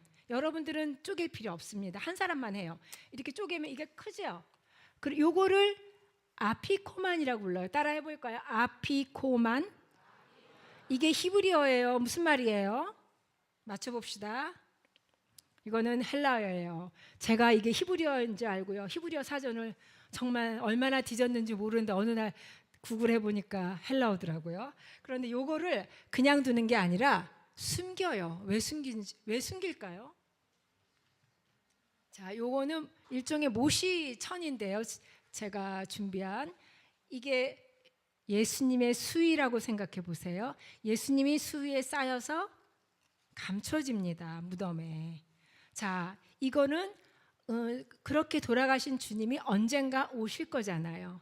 그래서 아피코마는 만족이란 뜻도 있지만 최후의 마지막에 오는 자라는 의미가 있어요. 그래서 그분이 오시는 거를 우리는 믿기 때문에 이 예언적 행위를 하는 거예요. 자, 이거를 손 목사님 숨겨주세요. 어린이들 여기 어린이 손 들어보세요. 자, 손 드세요. 그럼 어린이는 눈 감아야 돼. 라온이 눈 감아. 빨리 눈 감아. 눈 감아. 목사님 이거 이제 애들이 눈 감을 때 얼른 숨겨주세요.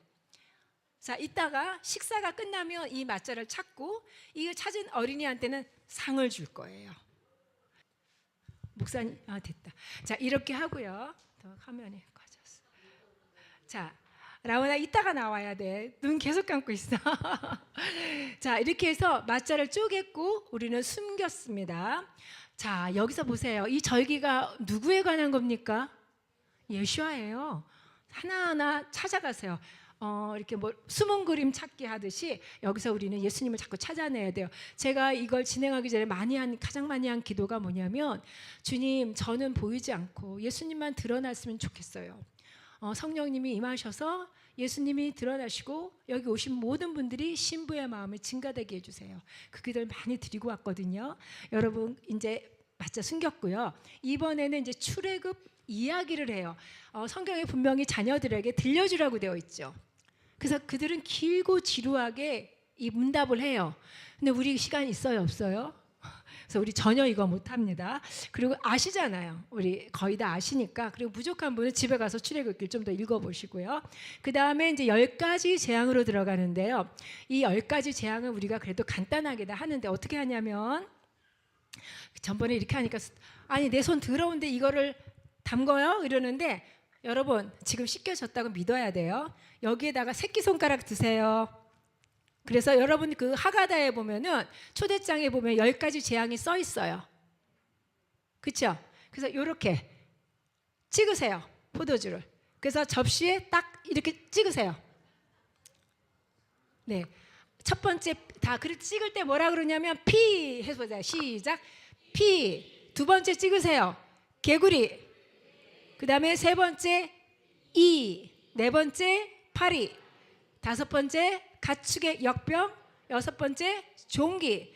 그 다음에 우박. 메뚜기. 어둠. 마지막 장자의 살해. 와우. 야가 아니라 지금 여기서는요 우리가 환호성을 질러야 돼요. 와우. 이런 게 서양 사람하고 한국인 차이야. 한국인들은 저도 그렇지만 그냥 좋아도 꾹 나빠도 꾹. 근데 그 사람들은 감정 표현을 너무 잘해서 여기에 감정이라는 소품이 있는 것 같더라고요. 근데 우리도 잠깐 그걸 연습해야 돼요.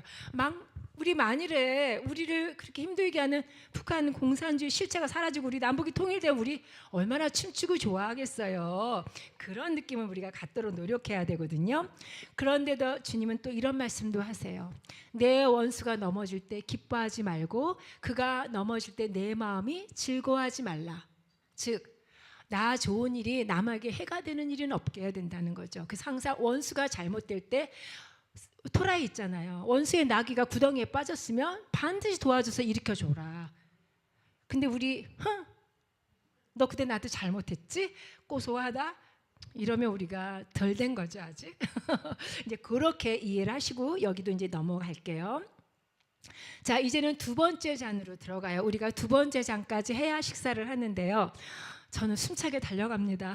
두 번째 잔에서는 내가 너희를 그들의 속박 노역에서 구출하리라. 이것도 출애굽기 6장 6절인데요. 구출한다는 얘기를 히브리어에서는 히짤티라고 합니다. 히짤티 한번 해볼까요? 히짤티. 이 히짤티의 원형은 낫짤이에요. 그래서 잡아채는 거예요. 그냥 대충 건져주는 게 아니라 살아나도록 완전하게 꺼내주는 거예요. 그래서 회복하고 구출해내는 거. 예를 들어 우리 길 가다가 어떤 여자 청년이나 이런 사람이 그 봉변을 당하고 있을 때 말로 그냥 하지마 하고 넘어가는 거는 1단계예요. 그 다음에는 걔를 완전히 빼내줘야 걔가 살 수 있어요. 그렇듯이 우리도 마찬가지예요. 하나님이 이스라엘 백성을 노예로 짐을 빼내줬는데 그 다음에 살 길을 안 주시면 그들이 어떻게 살아요? 근데 이 과정을 다 하나님은 행하신다는 거예요. 그래서 다시 약간의 포도주가 없는 사람은 좀 채우시고 있는 분은 그걸 그냥 드셔도 되는데요. 우리가 두 번째 잔의 설명을 잠깐 듣겠습니다. 그러니까 첫 번째 잔에서 하나님은 자유의 열망이 없는 그 노예들에게 그 부르짖게 하셨다 그랬잖아요. 그렇죠? 그래서 이 부르짖음이 있을 때 하나님이 온전하게 일하실 수 있거든요. 그래서 그런데 하나님은 앞에서도 그런 얘기 나왔지만 절대로 무법의 하나님이 아니세요. 공의의 하나님이시기 때문에 반드시 이 절차를 거치십니다. 그래서 출애굽기에 보면 이 절차가 뭐냐면 먼저 양을 잡아요. 우리의 대속제물인 양을 잡고 그 다음에 4일 동안 검사를 해요.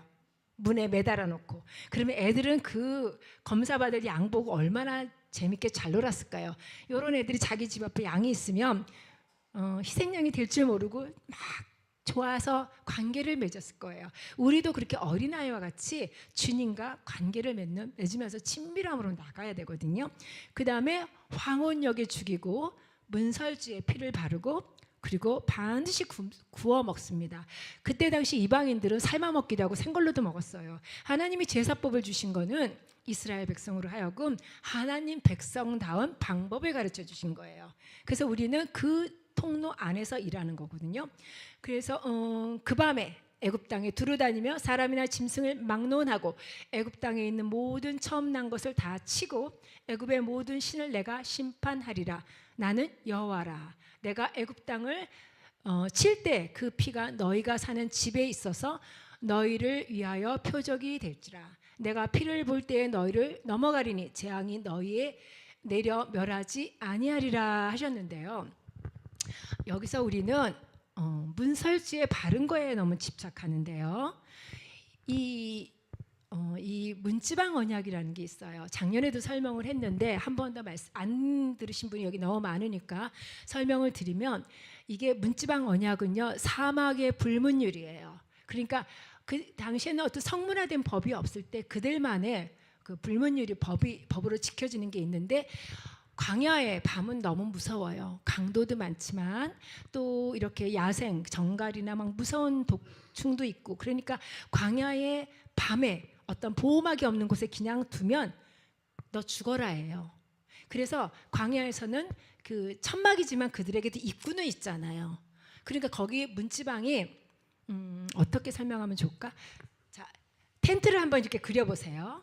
그러면 여기가 문이면 바닥에 지지대처럼 나무가 있을 거 아니에요. 이게 문지방이에요. 근데 그 문지방에다가 사프라고 하는 그릇을 걸어요. 문지방을 파고 홈을 파고 거기다 걸면 이렇게 소위 속 같은 게 하나 문지방 밑에 걸려 있는 건데요. 손님이 오면 이들은 여기 이 문지방에서 이걸 잡아요. 그럼 그 피가 문지방에다 튀어요, 안 튀어요? 튀고 그리고 많은 피는 그 그릇에 흘러요. 자, 이 하나님께서 너희의 문에다 피를 바르라고 했을 때 광야에서 살았던 유목민이든 이스라엘 백성은요 그게 뭔지 금방 알아요. 아, 이거 살리는 방법이구나. 왜? 밤에 광야를 가다가 그런 인간을 만나서 그 사막에 텐트를 놓고 했을 때 그 주인이 문을 열어주고 안 열어주고 누구의 마음이에요? 주인의 마음이에요. 그런데 두드린 사람이 다 좋은 사람이란 보장이 있어요? 강도일 수도 있어요. 그 사람은 칼을 차고 있을 수도 있어요. 그런데도 사막의 불문율이기 때문에 열어줘요. 그리고 열어주면 그 사람이 그 집 안으로 들어오는 순간 문지방을 넘는 순간 가족이 돼요. 그래서 최소한 3일은 먹고 자고 책임져줘요. 그 예를 우리가 롯을 통해서 보면 돼요. 소돔과 고모라가 멸망할 때 롯이 그 천사들을 맞이해 주면서 그들을 보호하려고 자기 처녀딸을 내주잖아요. 여러분 그거 이해됐습니까? 저는 이걸 알기 전에는 그거 이해 못했어요. 성경이 정말 이상하다 싶었어요. 우리의 그 도덕률 갖고는 이해가 안 되잖아요. 그런데 그거 이전에 생존이 먼저였던 거예요. 그래서 이 문지방 언약은 사막이나 광야 속에 사는 사람들한테는 관례처럼 되었기 때문에 그 소돔과 고모라에서도 롯이 저녁 무렵에 어디에 앉아있어요? 성문에 앉아있다는 얘기는 그 도시 입구에 앉아서 권위자로서 자기 고을에 오는 사람을 죽지 않게 보호할 수 있는 권위로서 자기 집에 맞아가기 위한 것. 그게 롯이 착해서가 아니라 그게 생명과도 같은 거예요. 그러니까 노예가 태어날 때부터 노예인 것처럼 이들은 태어날 때부터 그런 불문율을 갖고 있는 거예요. 그런데 하나님께서 이스라엘 백성에게 그걸 하라고 했을 때는 그들은 살려주는 거구나 라는 걸 깨닫는 거예요. 그래서 이 문지방 언약을 통과해서 그 집에 들어가면 그 사람은 완전히 가족처럼 대우받는 거예요. 그래서 이 문지방은 생과 사를 결정짓는 거거든요. 그래서 그 환영하는 의미에서 음식을 꼭 대접해요. 아브라함은 얼마나 풍성하게 섬겼습니까? 하나님은 섬길 때 조금 섬기는 걸 원치 않고 넘치도록 섬기라고 아브라함을 통해서 보여줘요. 롯은 얼마나 빈약하게 섬겼어요. 인색하게 했던 게 나타나거든요. 그런데 그 광야에서 뭘 먹어요? 동물밖에 없어요. 그러니까 그걸 잡는 거예요. 그래서 너도 먹고 나도 먹는 거예요. 그래서 그 사람이 칼을 갖고 있다가 나를 찔러 죽일 수 있는 위험성이 있음에도 불구하고 이것은 지켜지는 거였거든요. 그러면 그 집안에 있는 주인이 나와 함께하기 때문에 이 사람이 사는 거잖아요. 쉽게 말하면. 그렇기 때문에 저는 출애굽에 그 문설주의 피를 바른 걸 보고 죽음의 사자가 그 피 때문에 넘어간 것도 있지만 더 중요한 핵심은 그 집안에 하나님은 내가 너의 보호자로서 내가 임재로서 너 안에 들어갔다는 얘기예요. 그 임재가 있어야 우리가 살아요. 아무리 피래도 그 임재가 없는 피는 의미가 없어요. 그 집안에는 그 이스라엘 백성이 사는 집에 그 피가 있는 곳에 하나님이 그 하나님의 명령에 따라 순종한 그들 집에 들어가시는 거예요. 임재로서. 그렇기 때문에 그들이 살았던 겁니다. 그래서 이걸 더 깊게 설명할 수가 없네요. 너무 어떡하면 좋아. 자, 그래서 이 문설주와 문지방 언약 이거는 피와 함께 연결해서 우리 너무나 중요한 부분이고요. 자, 이제 두 번째 잔을 들겠습니다. 자, 우리가 그들은 이제 그냥 나오지 않았죠. 애굽에서 나올 때 은금을 폐물을 가지고 나왔죠.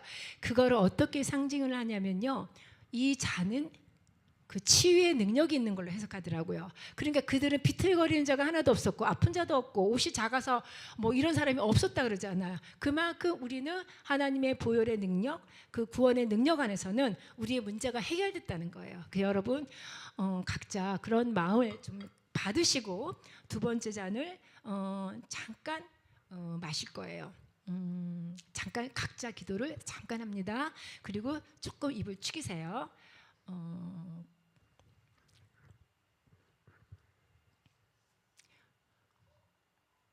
자, 됐습니다. 그리고 이번에는 맛자를 먹는데 원래는 이제 맛자 따로, 이 메로로 따로 또 뭐 이렇게 하는데 지금은 시간이 없기 때문에 아까 말씀드린 것처럼 샌드위치로 만들어 먹는 걸 보여드릴 거예요. 자, 맛자 자기 그 테이블에 있죠. 접시에 다 있는 거를 쪼개세요. 먹을 만큼.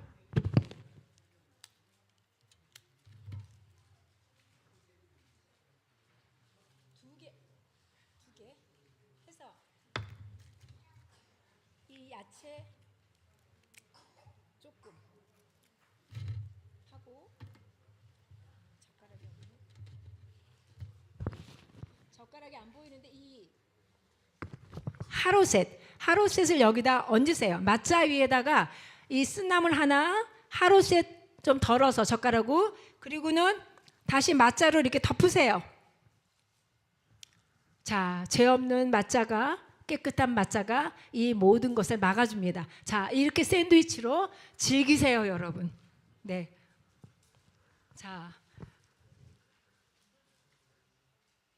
자, 여기까지가 하면 둘째 잔이 끝나요. 우리 먹어보는 기쁨이 있습니다. 그리고 누리세요.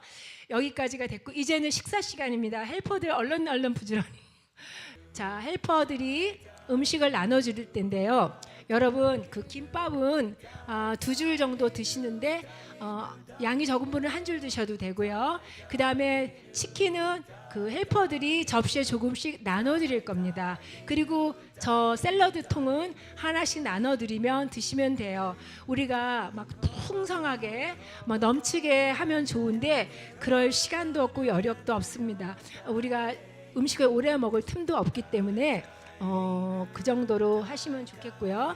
자, 25분 될까요? 예, 그 정도로, 그러니까 45분까지 20분 동안 드실 수 있을까 모르겠는데 일단은 먹어보겠습니다. 상수 간사님도 내려가서 드세요. 자, 우리 모두가 드시고요.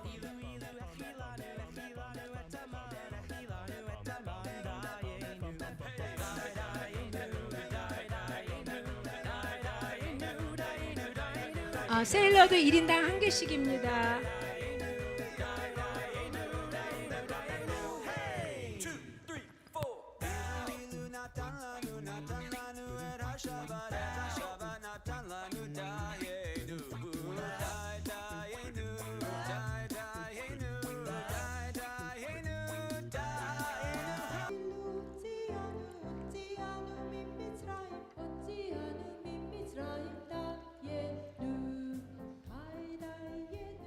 자, 이제는 다음 순서는요. 여러분들 잠깐 저 좀 주목해 주세요. 네, 여러분들 맛있게 드시는 거 보니까 너무 좋습니다. 이게 차린 게 풍성하지 않은데도 여러분들 만족하며 드시는 거 보니까 정말 다이애누입니다. 우리는 부족함이 없는 사람들입니다. 자, 아멘. 식사 맛있게 하셨으니까 우리 아멘으로 화답할까요? 아멘. 자, 그리고 이제 다시 정돈하고 앉으셔서 사실 지금까지 우리요 2번째 장까지밖에 안 했어요. 언제 집에 가야지? 큰일 났죠. 아마 여기서 기다렸다가 내일 특세를 다 함께 해야 되지 않을까 싶으네요. 자, 이번에는 차푼 이거는 뭐냐면 숨겨진 것이란 뜻이에요. 그러니까 뭘 숨겨요? 여러분 집에서 뭘 숨겨놔요? 좋은 거 숨겨요? 허접한 거 숨겨요? 좋은 거. 여러분 뭐 결혼 반지라든가 특별하게 받은 선물이라든가 그러면 아이들 손에 함부로 안 닿게 우리 숨겨놓죠. 감춰놓죠. 왜? 보물이니까.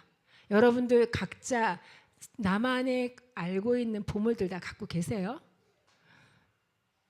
있죠? 누구? 예수님.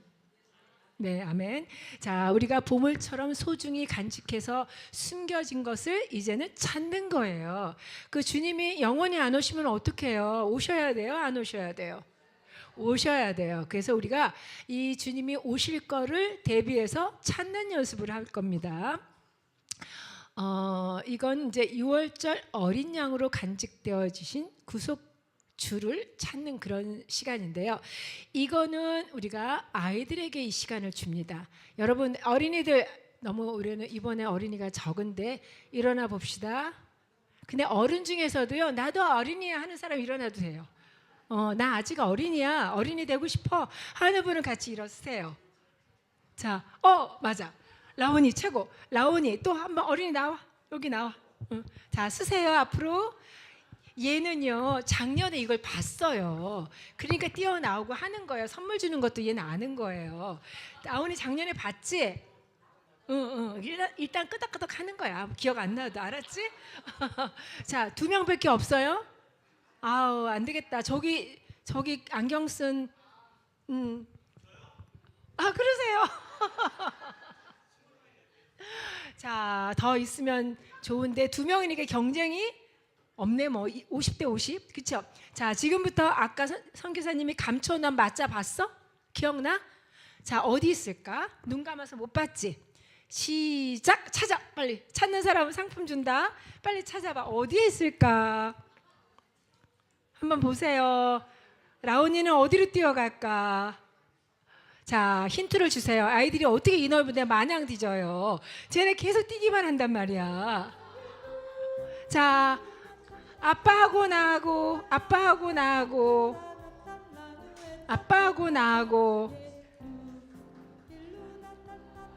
자, 힌트를 주세요. 자, 찾았어요.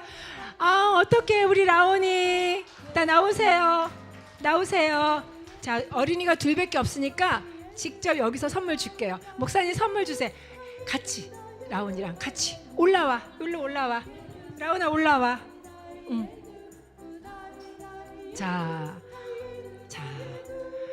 이 맞자는 뭐라 그런다고요, 여러분? 숨겨진 거 아피코만. 이거를 우리가 주님의 몸이에요. 주님이 뭐라 그러셨어요? 내 몸이니까 받아 먹어라 했죠.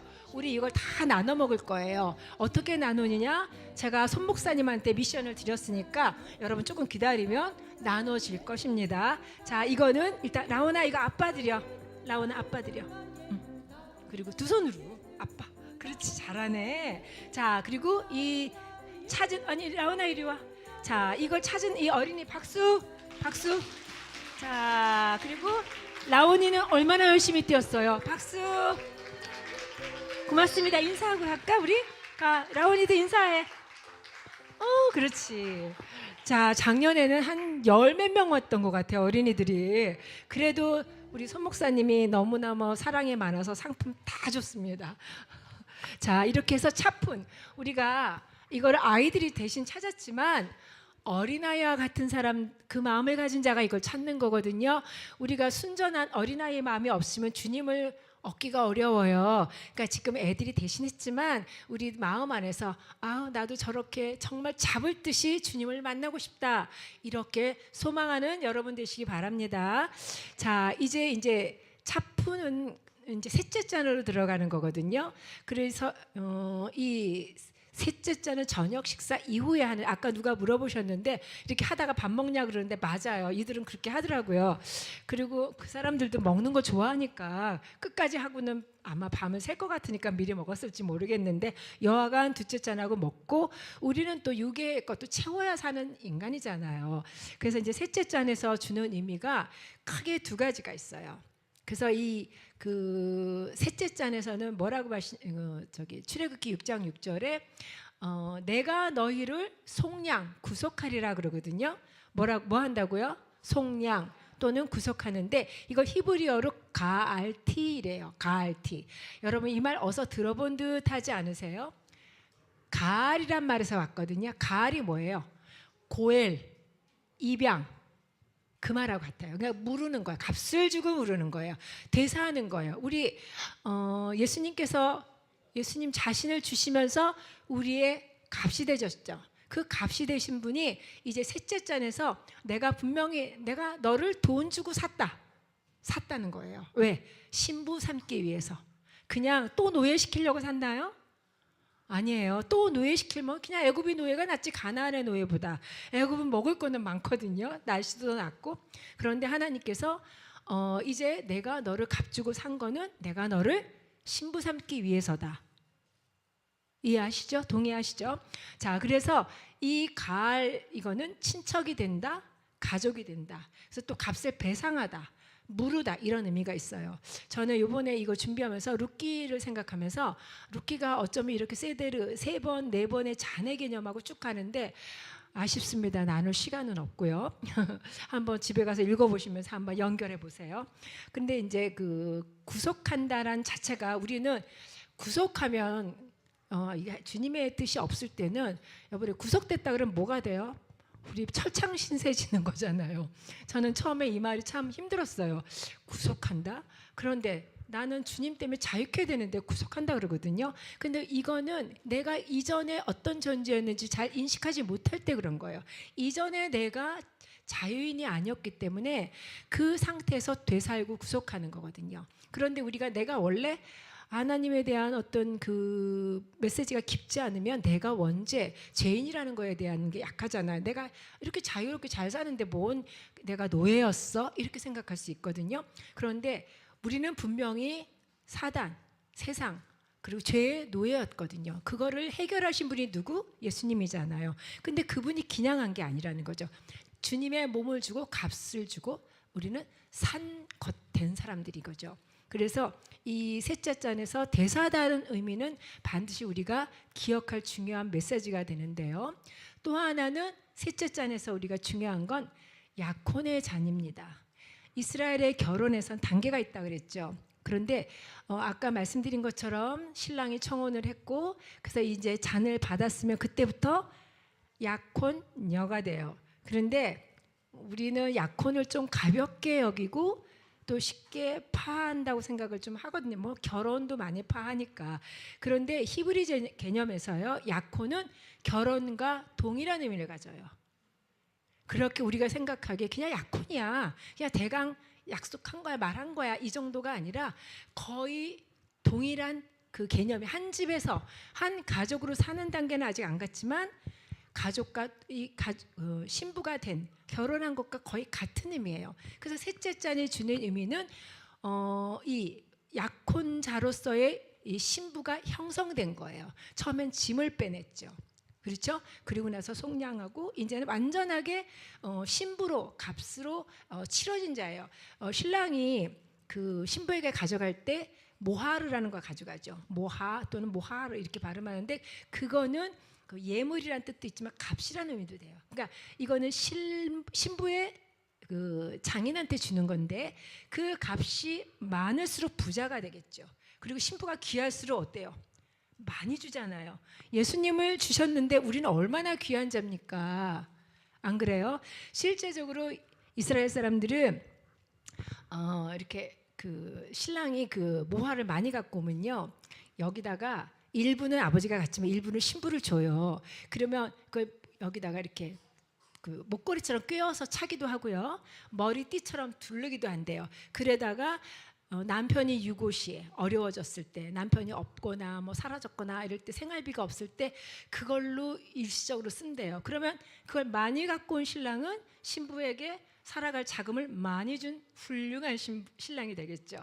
그런데 우리는 예수님이 전적으로 주셨잖아요. 그 우리는 사실은 부자예요. 맨날 우리가 전전긍긍하지만 사실은 예수님이 전부를 주셔서 산 자거든요. 그래서 우리는 참 귀한 존재인 것을 이 시간을 통해서 확인하거든요. 그래서 이 약혼의 자녀 개념이 결국 성혼, 결혼이 이루어진 거거든요. 그래서 이제 그 내 아버지 집에는 거할 곳이 많다. 내가 너희를 위하여 처소를 예비하러 간다 그랬잖아요. 보통 이스라엘의 신랑들이 약혼이 되면은 아쉽게도 바로 떠나버려요. 그런데 언제 온다는 얘기는 안 해요. 근데 보통 간습적으로 한 1년 걸린대요. 그 시간이 신혼방을 준비하는데 하나님 나라의 1년은 정말 긴 것 같아요. 2000년이 다 됐죠. 근데 지금 여러 사람들이 뭐 1년 후에 2, 3년 후에 온다는 얘기를 많이들 하시고 또 그런 얘기를 이스라엘 가면 많이들 하세요. 한국인들이. 그런데 몇 년 전에도 저한테 그거를 되게 강조한 분이 있었어요. 그래서 그분은 그때 당시에 모든 짐을 버리고 와이프랑 슈트케이스 2개만 남았다. 청바지 하나, 뭐 티셔츠 둘 이런 식으로. 그러고도 지금 한 5, 6년이 지난 것 같아요. 그래서 근데 지금도 어떤 선교사님은 계속 이거를 막 메시지를 보내는데 우리가 이 부분에 대해서는 좀 겸손할 필요가 있지 않을까. 그리고 우리가 다 예측한다면 주님의 의도가 없어요. 우리는 정말 자다가 그 소리를 듣고 깨어갈 수 있는 준비가 돼야 돼요. 자다가도 그 완전하게 준비가 됐다면 뭐가 문제예요? 실제로 이스라엘에서 신부 데리러 올 때 밤에 자랐대요. 그래서 그 밤에 광야를 지나다 보면 강도떼들한테 신부를 빼앗기기도 하고 그랬거든요. 그래서 밤에 오는 도둑이라고 신랑을 표현하기도 했어요. 왜 밤에 했는지는 모르지만 아마 그 기후 탓도 있을 것 같아요. 낮에 더워서 뭘 할 수가 없어요. 너무 더워요. 그러니까 밤에 시컷 흥겨운 잔치를, 그 더운 낮에 포도주를 마셔보세요. 얼마나 덥겠습니까? 막 그런 의미도 아마 있지 않을까 싶은데요. 자, 그래서 이제 셋째 자는 이렇게 우리에게 되사하고 또 성혼의 약혼의 의미가 있기 때문에 우리가 비록 앞에서 여러 가지 순서를 지켰지만 이게 가볍게 볼 셋째 자는 절대로 아니라는 걸 여러분들이 느끼셨으면 좋겠고요. 자, 이제 우리가 이제 요거를 조금 잔을 들어서 다시 이제 그분의 신부됨을 우리가 대답할 거예요. 저는 이제 예전에 이제 미국에 있을 때 제가 그 기도의 집에서 보면은 항상 그 출입구에 이렇게 항상 성찬대가 있어요. 얘 맞잔은 아니지만 과자 같은 거 놓고 항상 잔이 있는데, 그러면 그거 담당하는 분만 있어요. 계속 교회에서 성찬하는 그 트레이를 이렇게 쌓아놔요. 그러면 사람들이 수시로 와서 그거를 자기가 와서 하루에 한 번 정도 보통 이게 혼자 성찬을 하거든요. 근데 저는 그때 맨날 그렇게 기도했어요. 주님, 내가 이 잔을 주님의 신부로서 청혼하시는 거를 믿고 내가 예스로 받습니다. 근데 이걸 공부하다 보니까 맞았더라고요. 그렇게 하는 게. 그래서 우리가 물론 주님이 이제 십자가에서 이룬 구원도 중요하지만 또 우리가 그것을 내가 정말 신부로구나, 나는 주님과 혼인의 잔을 마시는구나, 이거를 늘 기억하는 것도 우리에게 상당히 유익한 거라 생각하고요.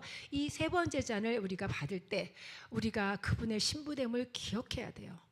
그리고 그 신부됨의 부르심에 이해하고 대답할 수 있어야 합니다. 그래서 이 잔을 마신다는 건 뭐예요? 신부로서 네, 내가 당신의 신부가 되겠습니다 하고 예스한 겁니다. 우리가 잠깐 여러분이 조금 기도하세요. 왜냐하면 그냥 하는 것보다 각자 주님, 나는 정말 이 시간 내가 신부됨을 새롭게 깨닫고 다시 확인합니다. 그리고 주님 앞에 내가 정말 아름답고 충성된 신부가 되기를 결단합니다. 이렇게 약속하고 기도하는 시간이 되기를 바랍니다. 잠깐만 그렇게 기도하세요. 이제 이거 거의 다 왔어요, 우리는. 그리고 기도가 끝난 분들은 마시세요.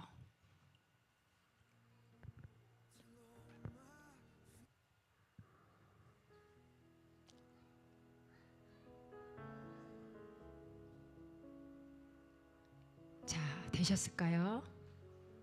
자, 이제 이번에는 네 번째 잔이에요. 자, 네 번째 잔은 완성의 잔 이렇게 말합니다. 뭐라고요?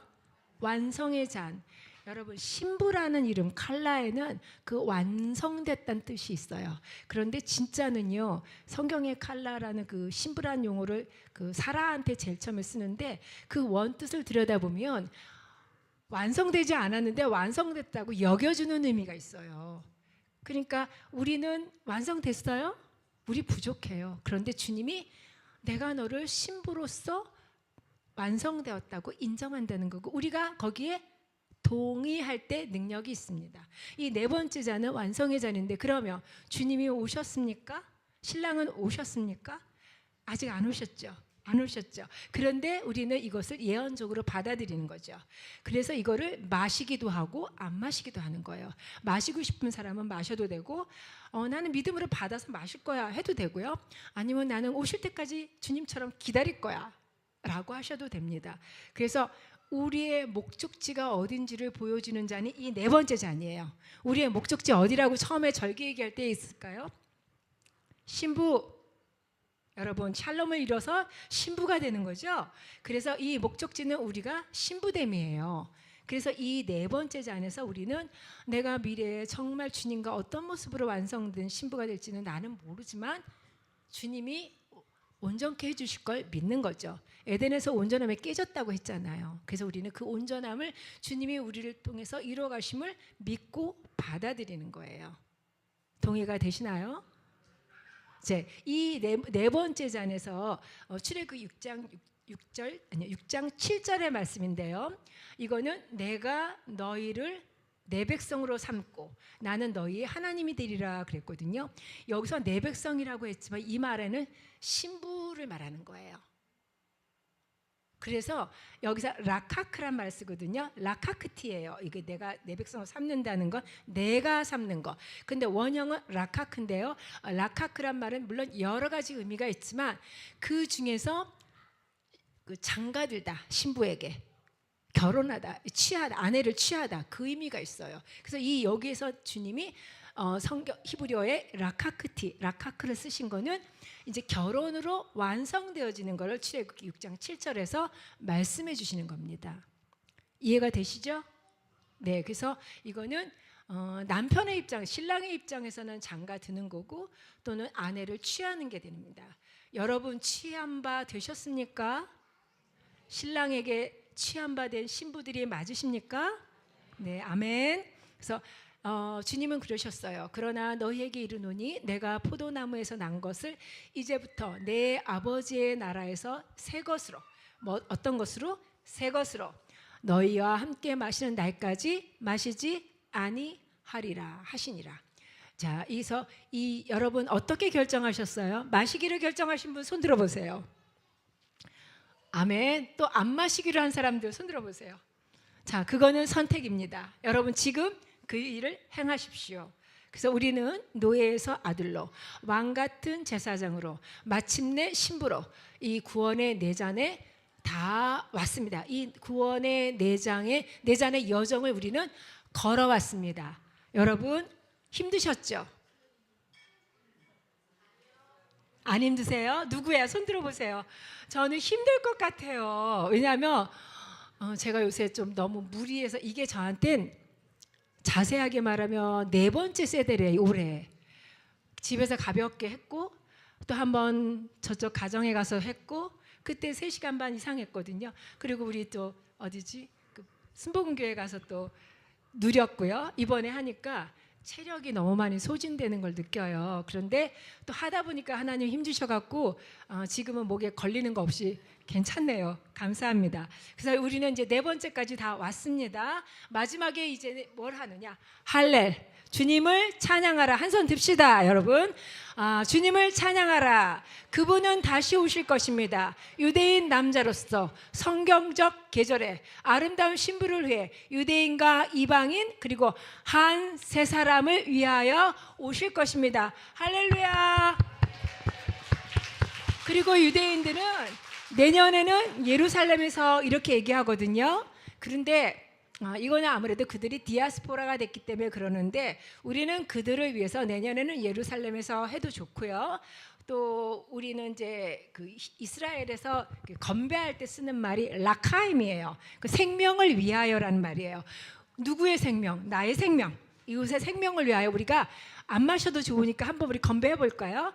생명을 위하여 라카임. 라카임. 자, 여러분 마실 분은 마시고요, 내려놓으실 분은 내려놓으시고요. 여러분 서로를 축복하십시오. 네. 그리고 자, 제가 마지막으로 드리는 말씀은 마짤 토브. 이거는 축하합니다는 말이거든요. 이건 하나 외워볼까요? 마짤 토브. 마짤 토브. 자, 우리는 긴 여정을 해냈습니다. 처음으로 이렇게 하는 분도 계시고 경험해 보신 분도 있는데, 사실 미안해요. 감사합니다, 선교사님. 우리가 마짜를 먹는 걸 잊어버렸어요, 제가. 자, 다 나눴나요? 자, 헬퍼들이 돌려가면서 손톱만큼씩 뜯으세요. 자, 조금씩 옆으로. 누구나 먹는 거예요. 왜? 주님이 이걸 먹으라고 했잖아요. 자, 죄송해요. 제가 너무 시간만 맞추다가 놓쳤습니다. 자, 주님을 먹읍시다. 예수님을 먹읍시다.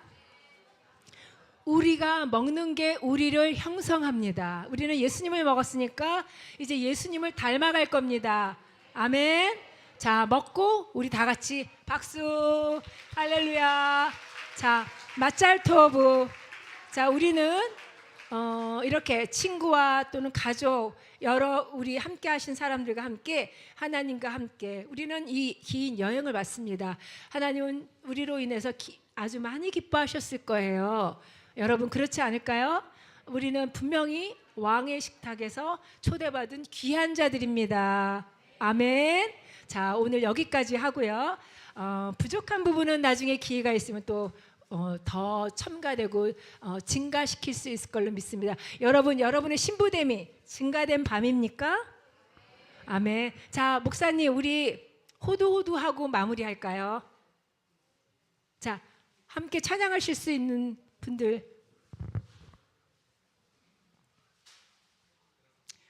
자, 우선 찬양하기 전에 우리에게 이런 기쁨을 주시고 우리의 몸값이 되시고 신부 삼으신 예수님께 우리 찬양의 박수 올려드리겠습니다.